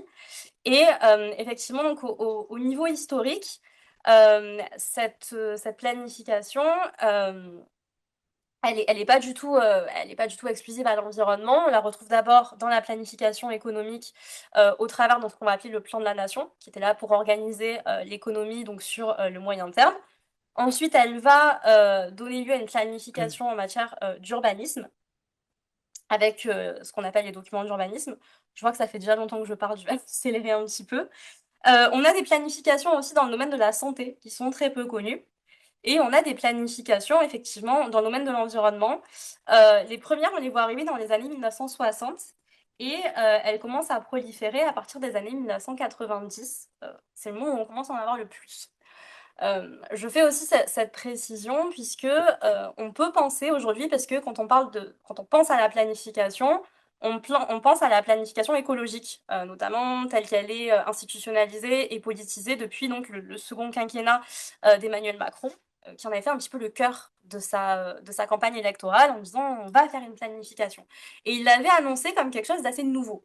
Alors qu'en réalité, pour nous juristes, c'est quelque chose qui est assez ancien, qui remonte. La planification, c'est quelque chose d'assez vieux. Et cette planification écologique, elle, en fait, elle rentre dans la continuité de ce qu'on fait déjà depuis les années 60. Et donc, cette planification environnementale, elle a de plus en plus de succès, puisque, effectivement, en fait, déjà dans les années 60, quand on commence à faire de la planification environnementale, quand on met en place des documents pour essayer de protéger l'environnement, on va reprendre un petit peu les mêmes codes qu'on avait pris pour faire de la planification économique. Et donc, en fait, on va reprendre un droit qui est lui-même souple, réflexif et collaboratif, puisque le plan de la nation, donc la planification économique, si on regarde donc la loi qui l'a codifiée a posteriori, puisque de la planification économique, on commence en faire dans les années 50-60, et on décide en fait finalement d'en faire une loi seulement en 1982. Mais le principe, effectivement, c'est que, donc, au-delà du fait qu'on se projette, il y a cette idée qu'on va associer un certain nombre d'acteurs, donc le Conseil économique, social et environnemental, les partenaires sociaux, les régions. Et on a aussi en fait cette même envie de faire une loi qui est donc collaborative, on le voit, puisqu'on va consulter un certain nombre de personnes. Et on va aussi donc pouvoir en fait la changer. Puisque si vous regardez le dernier alinéa de mon article, on prévoit qu'elle peut être modifiée donc après 2 années d'exécution du plan, sachant qu'une loi de plan, c'était 5 ans. Donc au bout de 2 ans, on pouvait déjà changer en fait cette planification si en fait les conditions, notamment macroéconomiques, avaient changé. Donc en fait, on était dans un droit, dans des normes qui étaient très mobiles, qui étaient très très flexibles et qui étaient donc aussi précaires. Et donc ça, c'était un petit peu pour vous montrer qu'il y avait effectivement beaucoup de conciliation déjà à l'époque, c'est-à-dire qu'on avait vraiment une envie de mobiliser les différents acteurs sociaux dans cette planification. Et donc on avait même une consultation des citoyens au travers, donc par exemple, du deuxième alinéa avec l'Assemblée des Français de l'étranger qui transmettait son avis. Et donc, cette planification, effectivement, très rapidement, elle va elle va avoir ces caractéristiques que va reprendre en fait la planification environnementale. Et c'est pour ça qu'on l'utilise de plus en plus parce que en fait, ça correspond déjà en fait aux requis de la transition écologique. Puisque si on jette un coup d'œil cette fois-ci à une planification qui est beaucoup plus contemporaine, qui existe toujours, donc, dans le cadre en fait, de la planification qu'on met en place pour les questions de climat, d'air et d'énergie, donc au niveau, le PCAET, il se met en place, si je ne dis pas de bêtises, alors c'est au niveau des métropoles, je crois. Et ce plan climat, air, énergie, donc, il prévoit aussi cette coordination entre les collectivités territoriales et les acteurs socio-économiques, avec donc des actions de communication, de sensibilisation, etc. Et il a aussi cette précarité du droit et cette élaboration, cette collaboration, puisque donc il est prévu effectivement des dispositifs de suivi, d'évaluation et éventuellement donc, de réformes en cours si jamais en fait on se rend compte que le plan climat et énergie territoriale il n'est pas satisfaisant. C'est-à-dire que les objectifs qu'on a mis en place, en réalité, ils n'étaient pas forcément adaptés. Et donc, cette idée qu'en fait, il y a de plus en plus de documents de planification au fur et à mesure qu'on avance dans la transition écologique, c'est quelque chose qui est appuyé par la doctrine, puisque donc, dans l'ouvrage dans lequel je me suis appuyée, effectivement, vous avez donc 3 articles qui, en fait, mettent au centre de leur réflexion sur la transition écologique la planification. Donc, la planification énergétique, puisqu'on a plein aujourd'hui de documents de planification énergétique qui vise à ce qu'on réduise nos émissions de gaz à effet de serre par notamment l'innovation technologique sur le plan énergétique et aussi en matière de biodiversité au travers donc du droit maritime notamment. Et donc voilà, c'était pour montrer qu'il y avait quand même cette très forte en fait, ce très fort lien entre ce qu'est le droit de la transition écologique et la planification. En revanche, effectivement, cette planification, elle reflète bien les défis qui sont ceux de la transition écologique, dans le sens où elle fait appel à des mécanismes qui ne sont pas classiques en droit, qui ne sont pas considérés comme traditionnels. On va mettre en place un droit qui est précaire. On va mettre en place un droit qui est très souple, puisque donc, alors, certains documents de planification vont s'imposer dans un rapport de contrainte, mais c'est très rare. La plupart, soit en fait, ils proposent ce qu'on appelle un rapport de compatibilité entre 2 documents, par exemple, puisque, et ça je ne l'avais pas forcément précisé, mais les documents de planification, je vous parlais de dynamique territoriale. Donc, ils coordonnent aussi les différents territoires, puisque en général, on a une planification nationale qui se décline à l'échelle régionale et qui se décline ensuite à l'échelle locale. Donc, en fait, on a toute cette imbrication aussi des différents niveaux de gouvernance pour impliquer tout le monde dans l'action de la transition écologique. Et ces rapports en fait, de pouvoir qu'il va y avoir entre l'État et les collectivités territoriales, ils se font au travers de ce qu'on appelle un rapport juridique de compatibilité, qui n'est pas de la contrainte. C'est-à-dire que le document régional, il ne s'impose pas dans une logique absolue à la commune. Ça va être que la commune, quand elle va élaborer son propre document, elle va devoir prendre en compte, prendre en compte, non, parce que ça, c'est un autre rapport. Elle va devoir inscrire son action en compatibilité, donc en non-contrariété avec la région. Mais ça ne veut pas dire qu'il faut qu'elle fasse exactement ce que lui dit la région. Alors ça, c'est dû au fait qu'on a un principe de libre administration des collectivités territoriales, donc de non-tutelle d'une collectivité sur l'autre, mais c'est aussi voilà, la redéfinition d'un nouveau rapport entre les collectivités territoriales. Et on a aussi un rapport de prise en compte qui, cette fois-ci, est encore plus faible, qui est très critiqué par la doctrine, puisque ça veut seulement dire que, par exemple, la commune donc, doit reconnaître l'existence d'un autre document, mais elle peut rentrer en contrariété. Et en fait, ces nouveaux rapports de pouvoir, effectivement, ils sont nés avec la planification et ils se sont accentués, encore une fois, avec la prolifération des documents de planification environnementale. Mais effectivement, ces documents, aujourd'hui, ils sont loin d'être parfaits, ils sont très critiqués, notamment puisque cette transition écologique, elle est donc vers un développement durable, comme l'annonce la stratégie. Or, effectivement, cette poursuite d'objectifs économiques au détriment de la protection de l'environnement, c'est quelque chose que reflète la planification. Puisque si vous lisez aujourd'hui les documents de planification, il y a en fait souvent donc, cette idée en fait, de conciliation entre les objectifs économiques. Et finalement, ça va un petit peu conditionner aussi la norme, puisque si la souplesse, si le fait que le droit est souple et précaire, c'est quelque chose qui effectivement permet de pallier à l'incertitude, notamment, bah voilà, on ne sait pas trop quelles seront les connaissances scientifiques, elles peuvent changer, on ne sait pas exactement, voilà, on a besoin d'avoir de la souplesse, puisqu'on se projette sur un futur à 50, 60 ans, on ne sait pas forcément comment vont évoluer les choses, mais c'est vrai que ça donne un petit peu un sentiment d'inutilité, puisqu'il y a énormément en fait de documents de planification qui sont seulement incitatifs ou alors qui ne sont pas respectés. Et donc, l'idée, effectivement, et c'est quelque chose que pensait déjà la doctrine au moment de la planification économique, c'est que cette absence de contrainte, cette absence de cadre juridique contraignant, c'est présenté comme une volonté pour l'administration, pour l'État de ne pas se lier et d'être libre, mais ça peut aussi être perçu comme une volonté de sa part de ne pas trop s'impliquer sur ces thématiques-là, parce qu'en fait, il n'y a pas vraiment de réponse à apporter. On essaie de concilier transition écologique et développement économique, mais en réalité, en fait, le modèle qu'on a choisi, on ne sait pas vraiment comment l'atteindre de manière satisfaisante.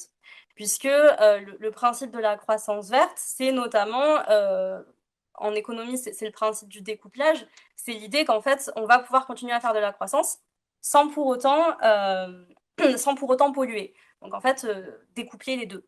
Et c'est le principe qui est affirmé dans ces documents de planification, mais en réalité, ça nécessite des innovations technologiques, voire des révolutions technologiques qu'on n'a pas encore faites.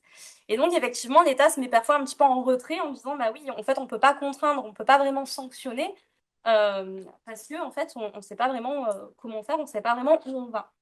Et donc, ce droit souple et ce droit précaire, il peut être vu donc comme une façon du fait qu'on est dans un droit à une temporalité longue, mais ça peut être vu aussi comme un manque de volonté, en fait, de prioriser la protection de l'environnement. Et les critiques qu'on peut faire aussi, c'est qu'effectivement, en matière d'appropriation, donc effectivement, on essaie de plus en plus d'impliquer la société civile, mais en réalité, ces documents de planification, même s'ils font l'objet parfois de participation du public, c'est des documents qui sont très peu connus et en fait, on n'arrive pas en fait encore à mobiliser les gens autour de ces questions-là. Mais voilà, ça c'est une autre question, j'ai pas forcément m'appesantir dessus. Mais effectivement, voilà, on a un certain nombre de critiques qui sont associées au fait que, on l'a vu, la transition écologique, on ne l'a pas définie non plus de manière très précise, on l'a associée au développement durable et donc en fait, on n'a pas le changement de modèle qu'elle voulait proposer, ça nécessitait peut-être des ruptures qui n'ont pas voulu être faites sur le plan politique et donc qui se reflètent dans ce droit qui est aujourd'hui plutôt peu efficace, il faut le dire. Et j'en terminerai par ici. On a à ce niveau-là effectivement un rôle des juges qui commence à être intéressant, puisque donc ces documents de planification, ils sont très tristement connus pour être assez peu efficaces. Là, je parlais de transition énergétique. on a une planification énergétique au niveau national au travers de la stratégie nationale bas carbone, qui est imposée par une loi. Le législateur impose la production de cette stratégie avec à l'intérieur, il y a d'autres planifications, notamment la programmation pluriannuelle de l'énergie. La programmation pluriannuelle de l'énergie, sa nouvelle version, elle a été publiée, je crois, cette année. Elle aurait dû être publiée il y a au moins 2 ans. Et en fait, il n'y a pas eu de sanction de la part de l'État. Je veux dire, l'État n'a pas été sanctionné pour ne pas l'avoir publié. Et en fait, il y avait souvent cette idée que finalement, alors on met en place des indicateurs de suivi, on met en place des procédures pour que la norme soit plus efficace, mais en fait, c'est jamais contrôlé, c'est jamais vraiment sanctionné. Et donc, finalement, cette absence de sanction, elle peut être préjudiciable. Et c'est vrai que là-dessus, le rôle des juges a été quand même important, puisque de plus en plus, notamment dans le contentieux des Amis de la Terre et l'affaire du siècle, vous avez donc les juges qui ont dit, bah voilà, non, il y a certaines planifications qui sont obligatoires et vous devez les réviser si jamais, effectivement, vous n'atteignez pas en fait les objectifs qui sont à l'intérieur. Et donc voilà, il y a quand même ce rôle assez actif des juges qui permet en fait de changer un petit peu les choses. Et je m'arrêterai ici parce qu'effectivement, j'ai très largement dépassé mon temps. Voilà, je vous remercie.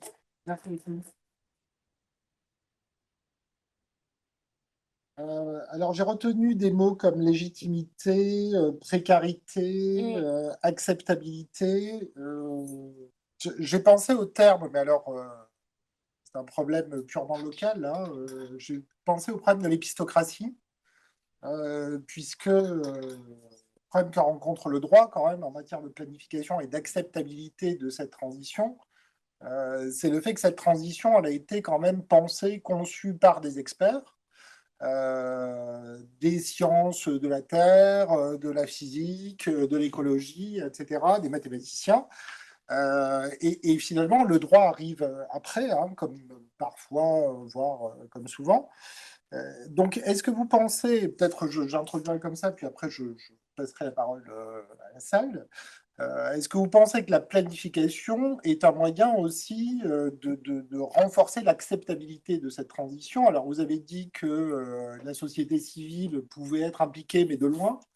Est-ce que malgré tout, le fait qu'on explique sur le long terme, qu'on précise un certain nombre de concepts, n'aide pas à garantir l'acceptabilité? Parce qu'on sait qu'en droit, en tout cas, acceptabilité, ça veut dire effectivité ou efficacité. C'est-à-dire une norme qui n'est pas acceptée et de normes qui trouvent difficilement à s'appliquer. Donc, est-ce que pour vous, la planification, ça reste malgré tout un outil important ou totalement insuffisant, pas pertinent, à l'inverse? Non, je pense qu'il est pertinent, il peut être pertinent, mais c'est surtout qu'il a besoin d'être amélioré.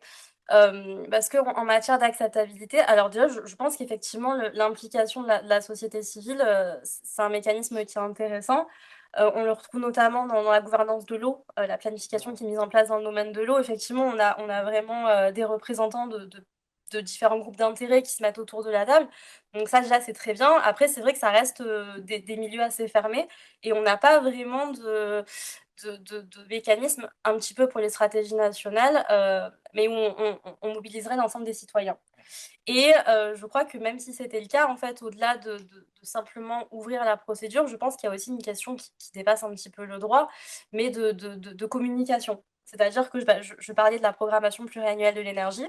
La programmation pluriannuelle de l'énergie, elle a fait l'objet de plusieurs phases de concertation. Qui était peut-être prévu par le législateur, ou alors c'était une initiative, je ne suis pas certaine. Mais ça n'a pas du tout été communiqué au niveau de l'État. Enfin, même moi, qui m'intéresse quand même de près à la planification, je n'étais pas forcément au courant de ces phases de concertation.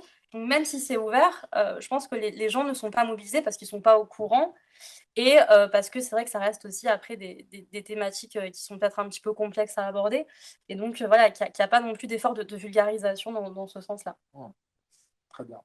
Alors, je vais peut-être donner la parole à la salle. Quand vous souhaitez poser des questions, faire une remarque sur la manière dont le droit envisage cette transition écologique. Oui, je veux bien. Je suis pas. Bonjour, Nicolas Bédu. Je suis enseignant-chercheur en économie et et je coordonne un projet dans le cadre de la KIC qui porte sur la planification financière écologique et je suis un peu passionné par la planification, plutôt du point de vue de l'économie. Alors moi, déjà, j'avais une première remarque, cette question sur le choix des mots, parce que la transition écologique, ça a donné presque naissance à un courant qu'on appelle les transition studies, qui est un petit peu difficile à cerner. Dedans, il y a la place, alors il y a alors ça va être un peu brouillon parce qu'il y avait plein de choses qui m'ont intéressé. Il y a une dimension déjà historique qui m'intéresse parce que moi, j'ai beaucoup travaillé sur la planification financière, mais depuis la Seconde Guerre mondiale, comment on a transformé le système financier français. Et le rôle de l'État, vous en avez parlé, et j'ai même envie de vous dire que quand on commence je ne sais pas si c'est mon terme, à légiférer dans les années 80, c'est presque la fin, la belle époque de la planification.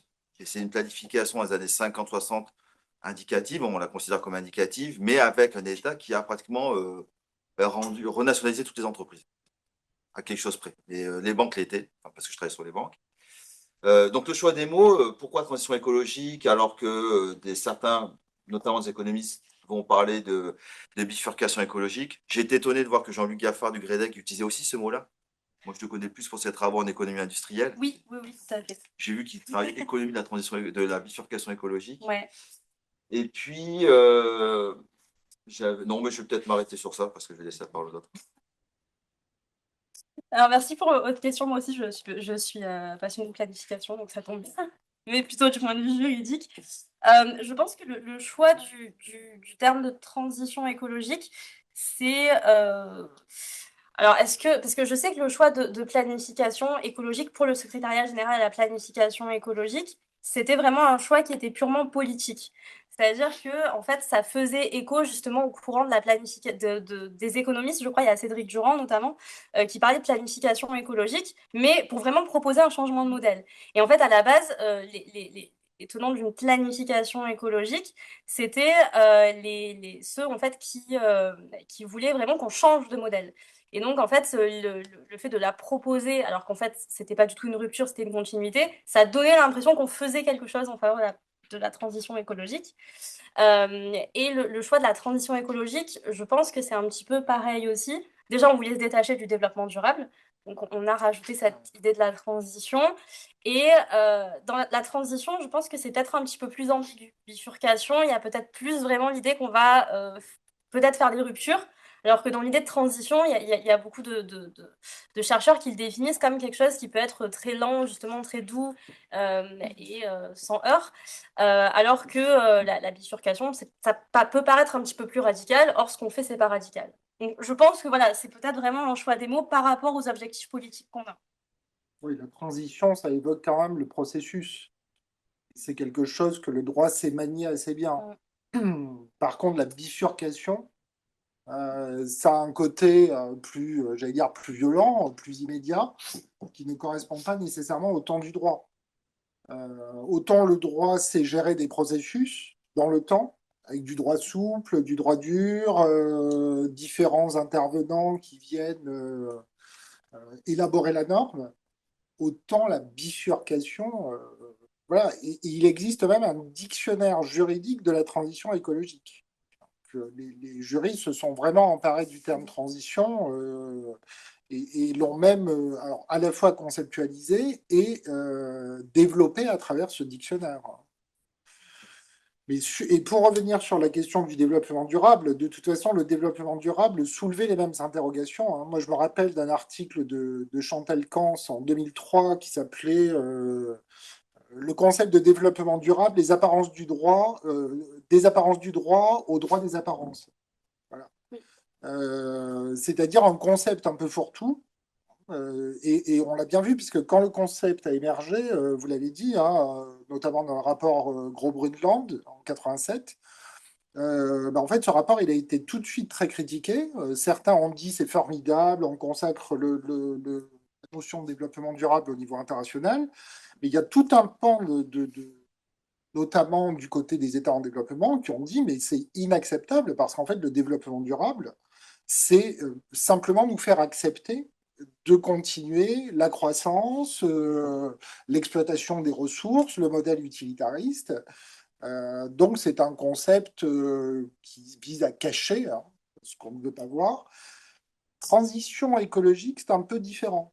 Moi, j'ai l'impression qu'il y a une acceptabilité, en tout cas au niveau conceptuel, qui est plus grande, en tout cas chez les juristes, qui arrivent à comprendre que en progressant, on peut peut-être rechercher une efficacité plus grande. Oui. Merci beaucoup pour votre intervention. C'est une question de privatiste, donc on doute un peu de la plaque.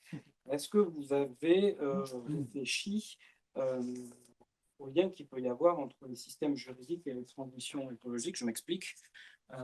Parfois, je me pose la question de savoir si la transition écologique efficace ne supposerait pas de restreindre un certain nombre de libertés et de droits fondamentaux, parce que je n'ai aucun exemple de pays plus autoritaires qui s'en sortiraient mieux que les démocrates, j'en sais rien. Mais du point de vue des comportements individuels, tout à l'heure vous parliez d'acceptabilité ou de responsabilisation, on va souvent opposer la fin du monde à la fin du mois. Et je n'ai pas l'impression qu'au niveau individuel, les gens se sentent très responsabilisés. Ils vont vous dire, c'est pas moi, et de toute façon, je n'ai pas le choix. C'est pas moi parce que c'est pas mon petit comportement à moi qui va changer la donne. D'ailleurs, on voit très bien que parmi nous, on est nombreux à faire des colloques à l'étranger, où on va prendre l'avion et cramer toute une année de CO2 pour aller parler 15 minutes au Pérou. Et pas le choix, parce que si j'achète des produits qui viennent d'endroits où ils sont fabriqués par des enfants, ben c'est parce que j'ai un salaire minimum qui ne me permet pas forcément de me payer autre chose. D'où ma question, est-ce qu'on peut avoir une transition écologique efficace tout en ayant le maintien de certaines libertés de choix, ou est-ce qu'il ne faudrait pas, j'en sais rien, des cadres un peu plus contraignants, un peu plus dirigistes, il faut d'avoir une acceptabilité, au moins on la provoque. Oui, peut-être je peux Oui. j'avais une question qui allait un petit peu dans le même sens, parce que effectivement, comme l'a dit Nicolas, la planification, c'est soit la planification soviétique, soit celle qu'on a menée en France, qui était effectivement concertée, mais avec un État qui avait 95% des financements et une grande partie de l'industrie, donc une capacité d'action directe énorme. Et donc, je trouve ça assez paradoxal de mobiliser ce concept de planification aujourd'hui uniquement avec des outils très incitatifs, vous l'avez très bien expliqué, du droit précaire, souple, etc. Et donc, finalement, très peu de capacité en réalité derrière à le rendre effectif.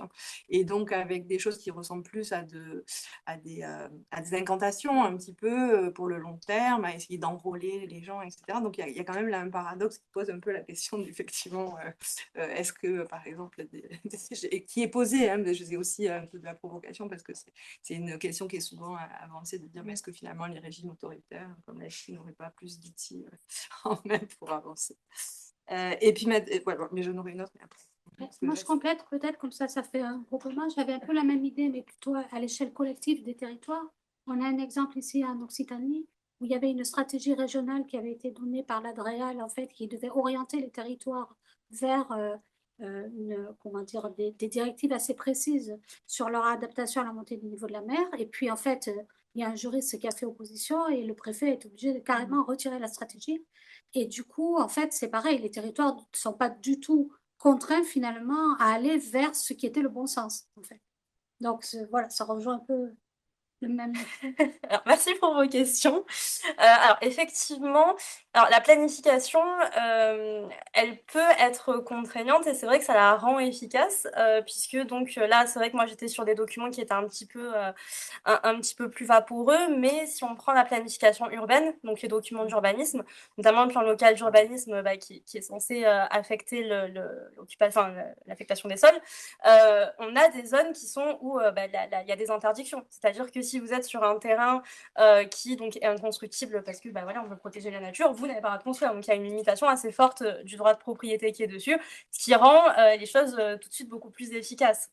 Et donc en fait, et la question en fait aussi puisque ça me fait penser aussi au fait qu'effectivement vous parliez de le fait que souvent on ne veut pas respecter la protection de l'environnement aussi parce qu'on n'a pas le choix. Enfin, on ne peut pas faire de la protection de l'environnement parce que on n'a pas suffisamment d'argent, on n'a pas les moyens de ne pas utiliser sa voiture, etc. Et je pense qu'en fait, la planification, on a besoin de ces deux mécanismes. C'est-à-dire que sur le plan d'un point de vue vraiment territorial, le plus efficace, ça a été montré, et le plus pertinent, c'est effectivement le fait de limiter, d'interdire. Donc ça existe déjà, peut-être qu'il faudrait un petit peu plus l'étendre, sachant qu'effectivement, là, selon moi, hein, pour un petit peu essayer d'atténuer ce sentiment d'injustice aussi qu'on peut avoir de la part du propriétaire, parce que le terrain perd de la valeur, et c'est là que j'en ai légèrement parlé, mais effectivement, il y a peut-être des reconceptualisations derrière du droit de propriété, parce qu'aujourd'hui, le droit de propriété, il est très fortement attaché à sa valorisation économique.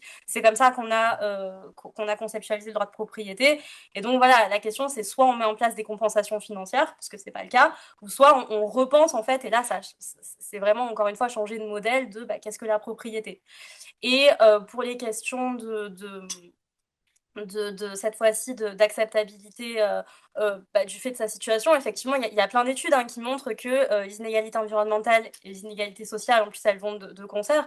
C'est-à-dire que les personnes qui sont les plus pauvres, elles sont à la fois les plus touchées par le changement climatique, et celles qui ont le moins les moyens voilà, de faire quelque chose. Et là, en fait, c'est une coordination qui peut être faite par la planification, c'est-à-dire qu'effectivement, alors pas forcément là, mais si on interdit demain les voitures thermiques, il faut derrière qu'on ait un réseau de transport en commun qui soit beaucoup plus performant. Et là, normalement, ça, on peut le faire au travers de la planification. Normalement, on doit pouvoir dire, voilà, au travers de la planification urbaine, on délimite des terrains, ça c'est impératif, sur lesquels on va mettre de nouveaux transports en commun. On va imposer, au travers du PLU, la construction de logements à côté, de nouveaux logements uniquement à côté des nouveaux transports en commun. Donc ça, c'est impératif.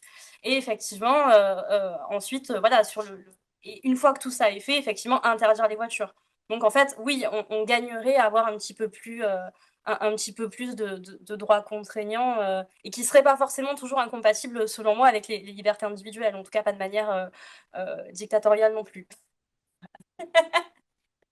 Oui, du point de vue des droits fondamentaux, les droits qui sont atteints aujourd'hui précisément du fait de l'inaction écologique plutôt que d'une action écologique autoritaire, c'est-à-dire c'est l'atteinte à un droit à un environnement sain,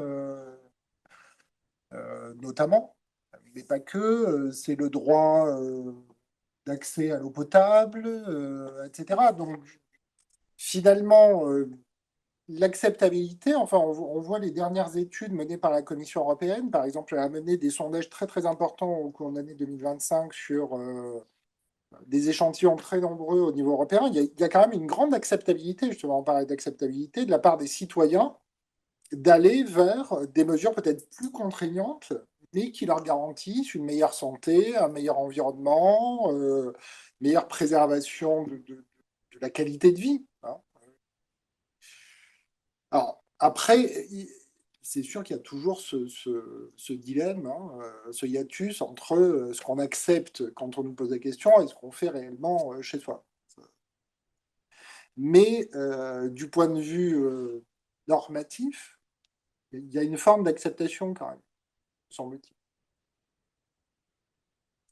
D'autres questions? Oui. Merci pour votre intervention. Vous avez fini votre propos sur justement le rôle du juge, et j'aurais peut-être voulu un petit peu plus d'éléments sur ce point-là. Et justement, je me demandais comment en fait la planification était appréhendée par le juge, notamment en interne, et peut-être à l'échelon peut-être régional. Est-ce que justement le raisonnement du juge diffère lorsque la planification est mobilisée dans les litiges? Donc voilà, c'est un petit peu cette question sur le rôle du juge, et peut-être avoir plus d'éléments sur Alors oui, tout à fait. Alors, sur le rôle du juge, c'est en réalité, en fait, sa compétence, en tout cas, son ambition, elle va surtout, selon moi, elle va surtout varier en fonction de si ça vient du droit de l'Union européenne ou pas. Puisque donc, ce dont je parlais, c'est que le juge, en fait, il est intervenu pour sanctionner la non-efficacité de ce qu'on appelle les plans de protection de l'atmosphère. Les plans de protection de l'atmosphère, ils sont mis en place par le préfet dans les zones, en fait, où il y a des pollutions très très fortes. Et en fait, du moment qu'on atteint un certain seuil de pollution, on doit élaborer un plan de protection de l'atmosphère, et qui est censé donc poser des objectifs pour réduire la pollution sur ce territoire-là.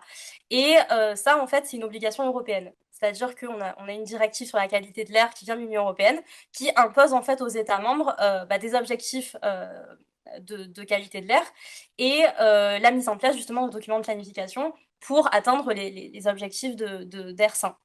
Et ce qui s'est passé, effectivement, c'est que c'est d'abord le juge européen qui a dit en fait que cet objectif d'ER5, c'était pas une obligation de moyens, c'est une obligation de résultat. C'est-à-dire que le fait que les États devaient atteindre cet objectif, ils ne devaient pas tout mettre en œuvre et si ça ne marchait pas, tant pis. Il fallait que scientifiquement, mathématiquement, on descende, en fait, on descende notre niveau de pollution. Et donc, en fait, en France, on a eu des litiges qui ont été lancés par les associations qui, en fait, se sont servis de cette jurisprudence européenne en demandant, alors je crois que c'était la ville de Paris, mais ça n'a pas été la seule, la révision du plan de protection de l'atmosphère parce qu'en fait, il n'atteignait pas ses objectifs.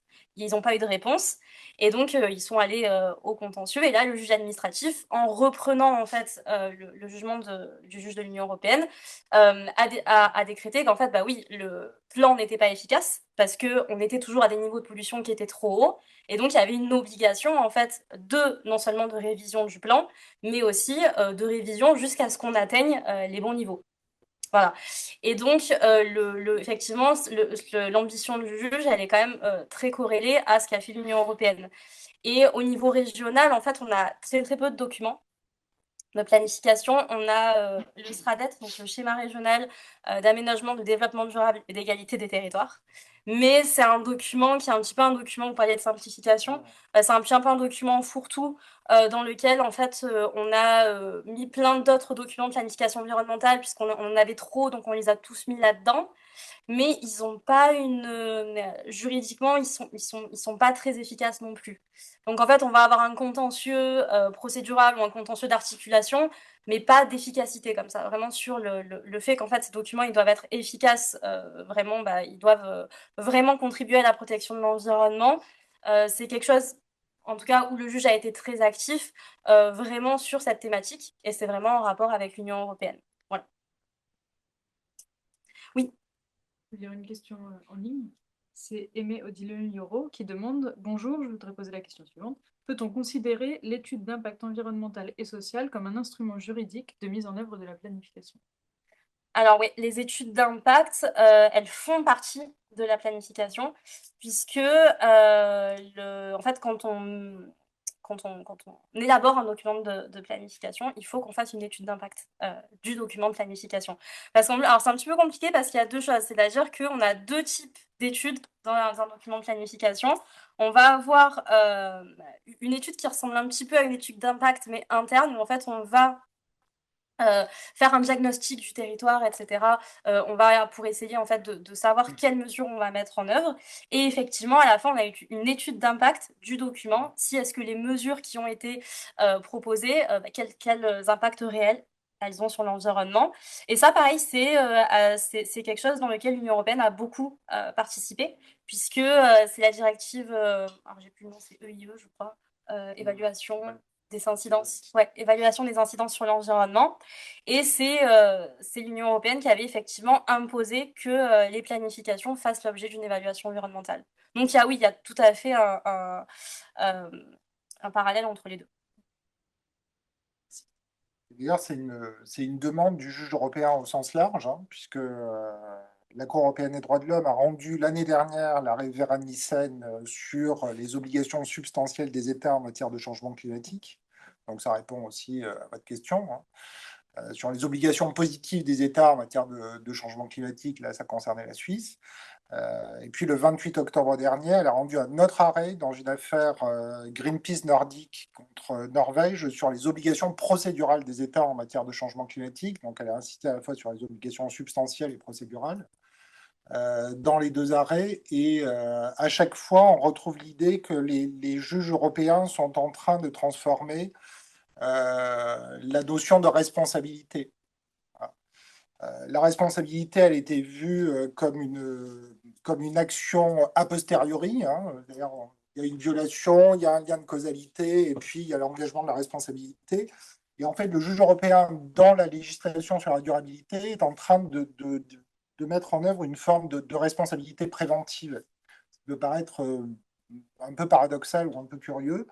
Et cette responsabilité préventive, elle vaut pour tous les acteurs. C'est pour ça que je parlais de parties prenantes tout à l'heure. On parle de plus en plus de cette notion de stakeholders, qu'on opposait économiquement aux shareholders, mais là, c'est vraiment plus large. Et l'idée, c'est qu'en fait, il y a une responsabilité préventive des États, des opérateurs économiques et de l'État entendu au sens large, y compris ses démembrements, les collectivités, et de la société civile elle-même. Et pour reprendre ce qu'évoque Katia Martin-Chenu, alors j'espère ne pas trahir sa pensée parce qu'elle n'est pas là, mais elle disait en fait l'impact de la transition écologique sur les normes, il est triple. C'est un impact sur la notion de souveraineté. Elle dit l'objectif, c'est de passer d'une souveraineté solitaire à une souveraineté solidaire. C'est un impact sur la responsabilité. Donc, c'est un peu ce que je vous disais. On passe d'une responsabilité a posteriori à une responsabilité préventive. Le troisième élément, c'était sur précisément les droits, et notamment les droits à la fois humains et non humains. Le fait qu'on est sur des droits transversaux, en quelque sorte, qui peuvent être revendiqués par des entités différentes.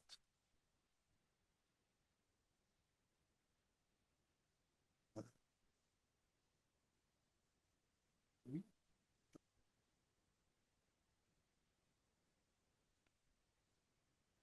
Sur la question de la planification, vous avez soulevé le fait qu'il n'existe pas de définition juridique, par exemple, contrairement au contrat.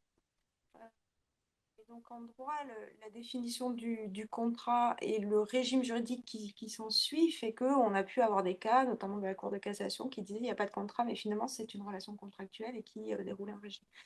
Est-ce qu'il est vraiment nécessaire d'avoir une définition juridique de la planification, en ce sens que, est-ce que lorsqu'on est dans la planification, juridiquement, il s'ensuit un régime juridique au sens d'un ensemble de relations juridiques rendues contraignantes ou obligatoires parce qu'on serait dans la planification. Et ma seconde question qui en découle un peu finalement et qui fait écho aussi au propos de Christophe sur la distinction, est-ce que ça touche purement au procédural ou aussi au substantiel ou au matériel, c'est que en vous écoutant, on a l'impression qu'il n'y a pas vraiment de... Bon, déjà, il y a l'absence de nouveauté duquel c'est la planification, mais le droit accompagne une certaine façon, enfin, la mise en œuvre d'une politique publique réalisée d'une certaine façon. Et donc, des fois, on peut aussi, pardon, je fais la provocation un peu volontairement, mais on peut se dire, et donc, voilà, il n'y a rien à la fois de nouveau, mais aussi juridiquement de novateur, dans le sens où, en fait, c'est juste plutôt une façon de mener une politique publique, que le droit accompagne ce qu'il a toujours fait, qu'une mutation juridique, une adaptation des normes. Voilà, j'exagère un peu, mais c'est des questions que je... Alors, merci pour vos questions. Alors, au niveau de la définition, effectivement, je suis pas convaincue qu'on ait besoin d'une définition juridique. La précision que j'ai faite, c'était aussi pour expliquer pourquoi, en fait, les critères que j'allais donner étaient des critères vraiment empiriques qui venaient de la pratique. C'est-à-dire que c'est au fur et à mesure de faire de la planification, on donne ces critères-là, mais ils sont pas absolus, entre guillemets, dans le sens où si nos pratiques changent, ou peut-être que demain, il y aura une planification qui n'aura rien à voir, ça sera quand même de la planification, mais effectivement, on n'a pas, voilà, on n'a pas de définition vraiment théorique sur laquelle s'appuyer, en fait, voilà, que c'était vraiment de la pratique. Donc, il n'y a pas, non, effectivement, je ne suis pas convaincue que ça apporterait forcément quelque chose aujourd'hui d'avoir une définition juridique. Et alors, est-ce que ça apporte des changements c'est une bonne question. C'est une très bonne question que je me suis aussi beaucoup posée. Je pense que ce qui est intéressant en fait dans la planification, c'est que dans une certaine mesure, elle systématise un petit peu les défis de la transition écologique. C'est pour ça que je l'ai présentée, c'est-à-dire que la façon dont elle fonctionne, qui parfois peut sembler effectivement un petit peu inefficace aussi, où il y a beaucoup de documents, il y a plein d'échelons qui doivent se coordonner, etc. Mais c'est que quand on l'a, en tout cas en tant que juriste, je trouve que quand on la regarde fonctionner, quand on regarde comment elle fonctionne, on voit en fait, ça nous permet de comprendre quels sont les défis actuels du droit, le fait qu'on a voilà, besoin de coordonner de plus en plus d'échelons territoriaux, le fait qu'on a besoin d'une adhésion populaire qui est de plus en plus importante, et qu'en fait tout ça c'est systématisé par la planification. Voilà, et j'y ai beaucoup réfléchi parce que bon, bah, c'était l'objet de ma thèse, on m'a beaucoup posé cette question, mais en quoi c'est une nouveauté? Et voilà, je pense effectivement qu'il y a vraiment cette idée que le voir fonctionner, c'est comprendre aussi quelles sont les mutations du droit, quels sont les défis qui se présentent à nous, et finalement, donc, par rapport à ce qu'on fait actuellement, comment on pourrait les améliorer. Voilà.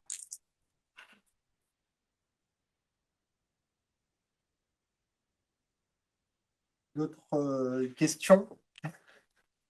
Moi, j'avais une Envie de petite discussion? question sur pour revenir à la discussion de tout à l'heure, on a dit que le terme justement de transition, il est quand même beaucoup lié aux transition studies qui ont une certaine approche des transitions et qui, en particulier, voient quand même les transitions sous l'aspect technologique, c'est-à-dire c'est une innovation qui va se transformer, etc.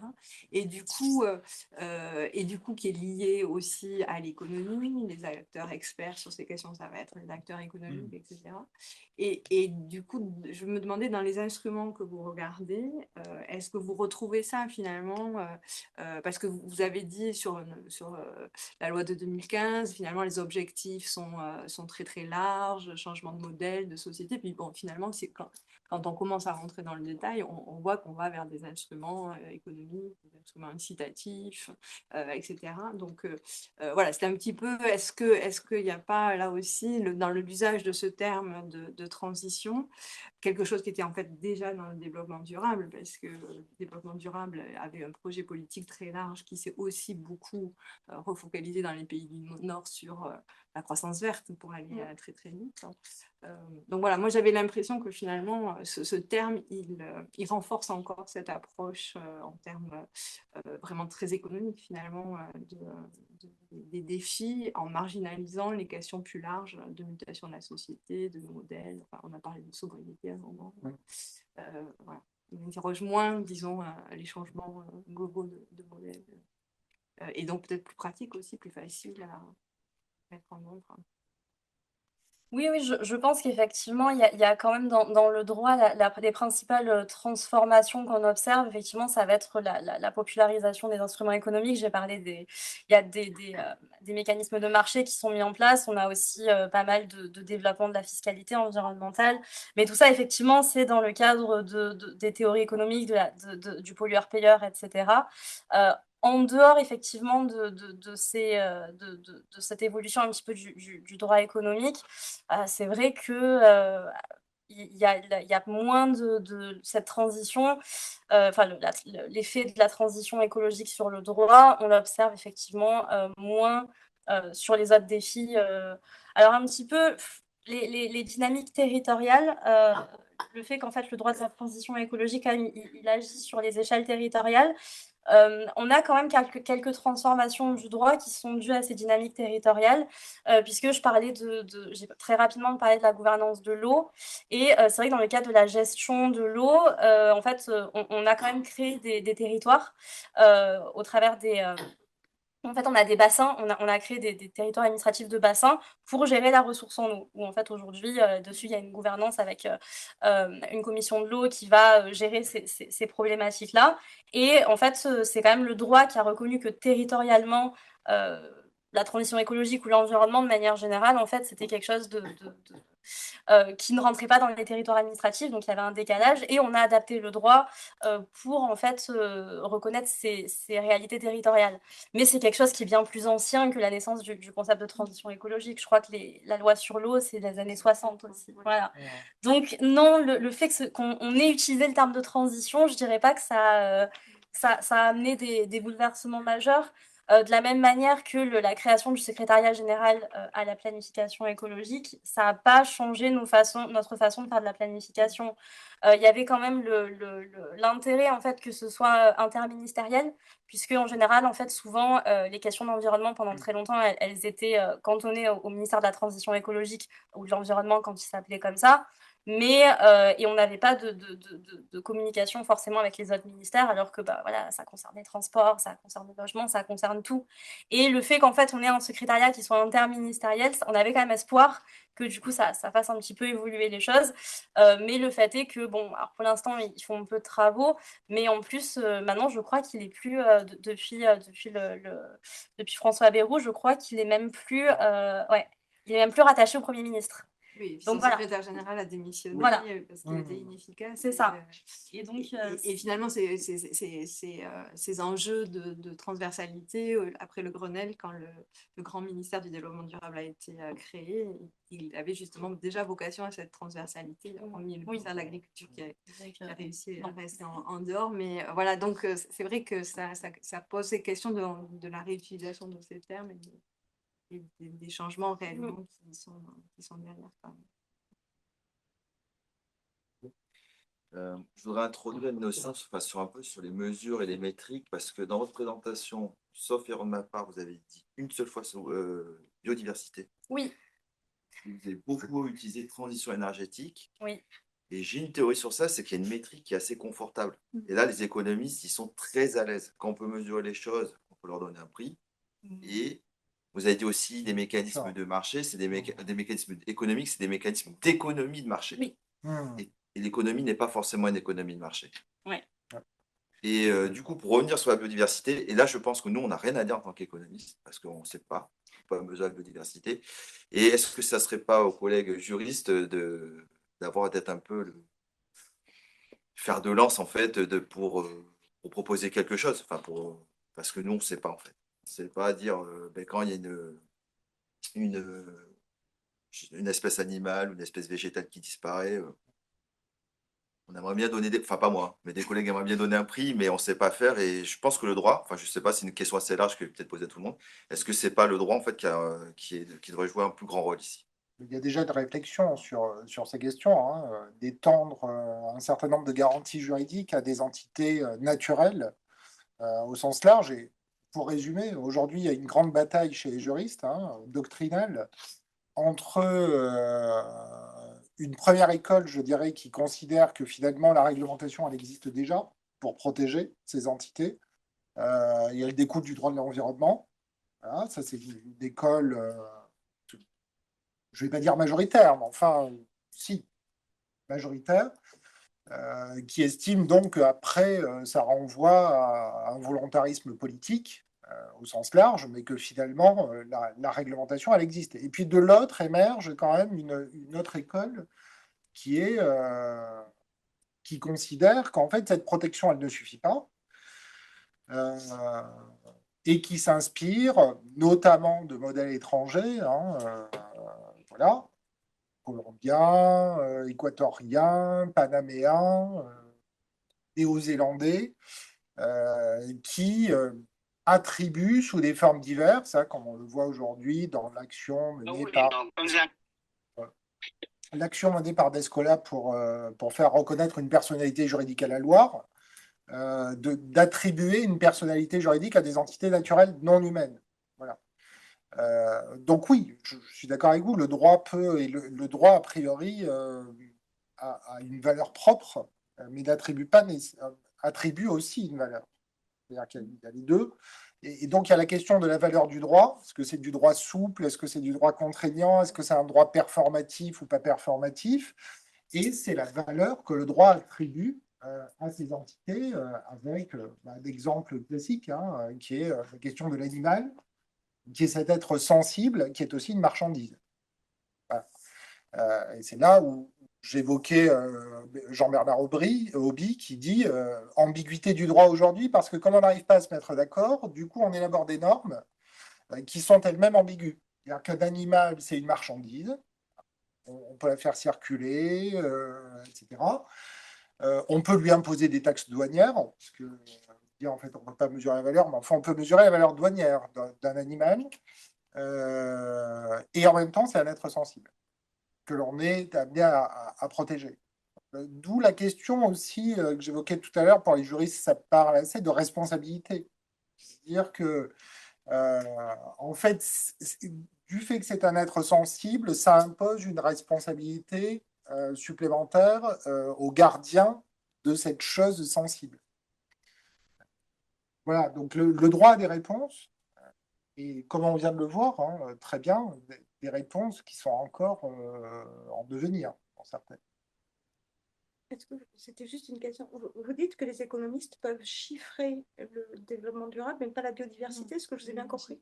L'énergie. Oui, mais le développement durable, Oui. nous, on peut chiffrer donc, le prix ex nihilo, le pollueur-payeur, enfin, la Oui. tonne équivalent Oui, CO2, tout à fait. c'est du prix ex nihilo. Parce que si on poursuit la logique, on donne un prix à la pollution, donc à l'air pur, donc à la vie humaine et à la vie de manière générale. Et on a fait des marchés droits pollués sans souci. Le crédit carbone, hein, Oui, c'est ça. c'est facile. hein. Mais dans le cadre de la politique européenne du Green Deal, justement, il y a une étude, enfin, il y a eu un bilan là récemment qui a été fait sur le fait qu'effectivement, le parent pauvre du Green Deal et dans l'Union européenne et au sein des États membres, c'était la biodiversité. Parce qu'en fait, la difficulté, c'est effectivement qu'on arrive à mettre en place des mécanismes juridiques hein, aussi qui permettent en fait à la fois de concilier alors protection de l'environnement et économie, notamment en transition énergétique, puisqu'il y a cette idée effectivement que la transition énergétique, elle peut être rentable. Si les industries polluent moins, etc., elles seront quand même rentables. Alors qu'on a beaucoup plus de mal, en fait, à appliquer cette théorie-là à la biodiversité. C'est-à-dire qu'en général, même le fait de restaurer un espace, parce que bah, voilà, pour permettre de la biodiversité, en général, ça coûte cher, mais ça rapporte pas grand-chose en matière économique. Et donc, effectivement, c'est moins populaire. Après, on a un petit peu des instruments. On a les trames vertes et bleues dans le cadre de documents de planification qui permettent de créer des tracés pour que la biodiversité puisse être maintenue et les animaux puissent circuler. Mais on a en général des problèmes de financement, de mise en œuvre de ces trames, parce que bah, même l'État, ça coûte très cher, ne veut pas forcément les financer. Et sinon, en fait, le meilleur instrument souvent de protection de la biodiversité, parce que souvent, bah, quand on l'a détruite, on ne peut pas forcément la restaurer non plus, c'est l'interdiction. C'est un instrument très simple qu'on a, c'est le fait de dire, bah voilà, dans tel espace, il est interdit de faire quoi que ce soit. Donc ça, on l'a déjà, c'est très facile, mais on a une plus grande difficulté à le mettre en œuvre, à le faire accepter, parce que souvent, comme j'en parlais pour les PLU, le fait d'interdire, ça a des conséquences économiques qui sont souvent très mal acceptées. Il y a aussi un mécanisme économique et la séquence ERC quand même, c'est-à-dire là aussi on marchande on rend une valeur marchande des espèces qui vont être détruites et du coup on compense et on peut continuer. Oui. Enfin, donc même là-dessus les économistes ont imposé leur loi. Mais ce qui se passe, c'est que, alors c'est vrai, on est plutôt très mauvais comme des estimations, mais le sujet sur lequel on devrait être le meilleur, c'est par exemple sur la croissance du niveau général des prix et l'inflation. Et il n'y a pas d'estimation très solide, mais les gens s'accordent pour dire qu'il faudrait compter sur l'inflation à 5, 6, voire 7% pour mettre en place soit des processus de production moins polluants, pour rendre des processus de production moins polluants intéressants pour les industriels. Et ça, personne ne le dit en fait. Parce qu'on on parlait d'acceptabilité. Dire aux gens, vous allez avoir 7% d'augmentation des prix à l'année, ça va être compliqué. Ça va être compliqué. Et puis, dernière chose, on parlait d'urbanisme, mais c'est quand même drôle parce que l'histoire de l'argent sur des livrets A, il y a du logement social et il y en a une partie, pas très importante, mais une partie qui était quand même prévue pour la rénovation urbaine. Donc, il y a cette planification, les urbanistes ont longtemps travaillé dessus, enfin, travaillent toujours dessus. Et ça montre quand même que l'histoire nous dit, il y a de l'argent, il va falloir le trouver quelque part. Et peut-être de manière un peu obligatoire, en fait, parce que pour votre argent sur livret A, vous ne pouvez pas décider de quoi il sert en termes de financement. D'autres questions, remarques? Peut-être s'arrêter là. Merci beaucoup pour cette présentation. Je crois qu'il y a encore beaucoup de choses à dire sur la planification. Merci beaucoup. Et merci à vous. Juste, je vous donne une info finale sur le slide, c'est ça, Tiffany? Ah, celle-ci. Ah oui. Voilà, non, c'est juste pour les prochaines séances. Séance du séminaire, on se retrouve en janvier du coup. Donc avec une approche anthropologique des transitions. Justement, on parlera de la redirection écologique. On a une séance là-dessus avec un philosophe et un acteur, mais Alexandre Bonin qui est spécialiste de ces questions. Donc, je vous invite la séance. Voilà. Et on recevra un groupe de chercheurs avec des juristes le 26 mars, qui est un groupe financé par le programme FIAS. Donc, c'est un groupe international de jeunes chercheurs qui travaillent sur des lignes planétaires sous l'angle du droit et de la philosophie des sciences aussi. C'est un groupe interdisciplinaire. Et donc, ils se baladent de l'IEA en IEA pour travailler sur leur projet, et on les accueille en mars à Montpellier. Donc, ça sera vraiment hyper intéressant aussi. Je vous invite à participer. Ça sera à moitié en français et en anglais, parce qu'il y a des juristes françaises. Il y a Peruso notamment. Voilà. Et on aura une session finale, mais qui est en cours de redéfinition, donc je vous en reparlerai en janvier. Donc, merci beaucoup à tous et à tous ceux qui étaient nombreux en visio, une trentaine de personnes tout à l'heure. Donc, et je vous souhaite beaucoup de belles fêtes, hein, puisqu'on se reverra en janvier. Merci beaucoup. Merci.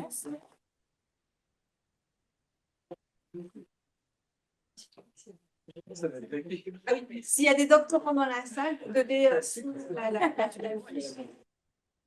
avant de partir. Pour que ce soit comptabilisé pour la formation doctorale.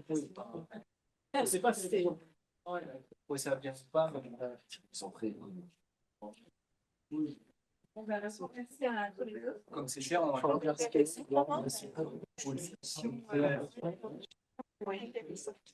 Il y a quelqu'un qui va se trouver de télévision.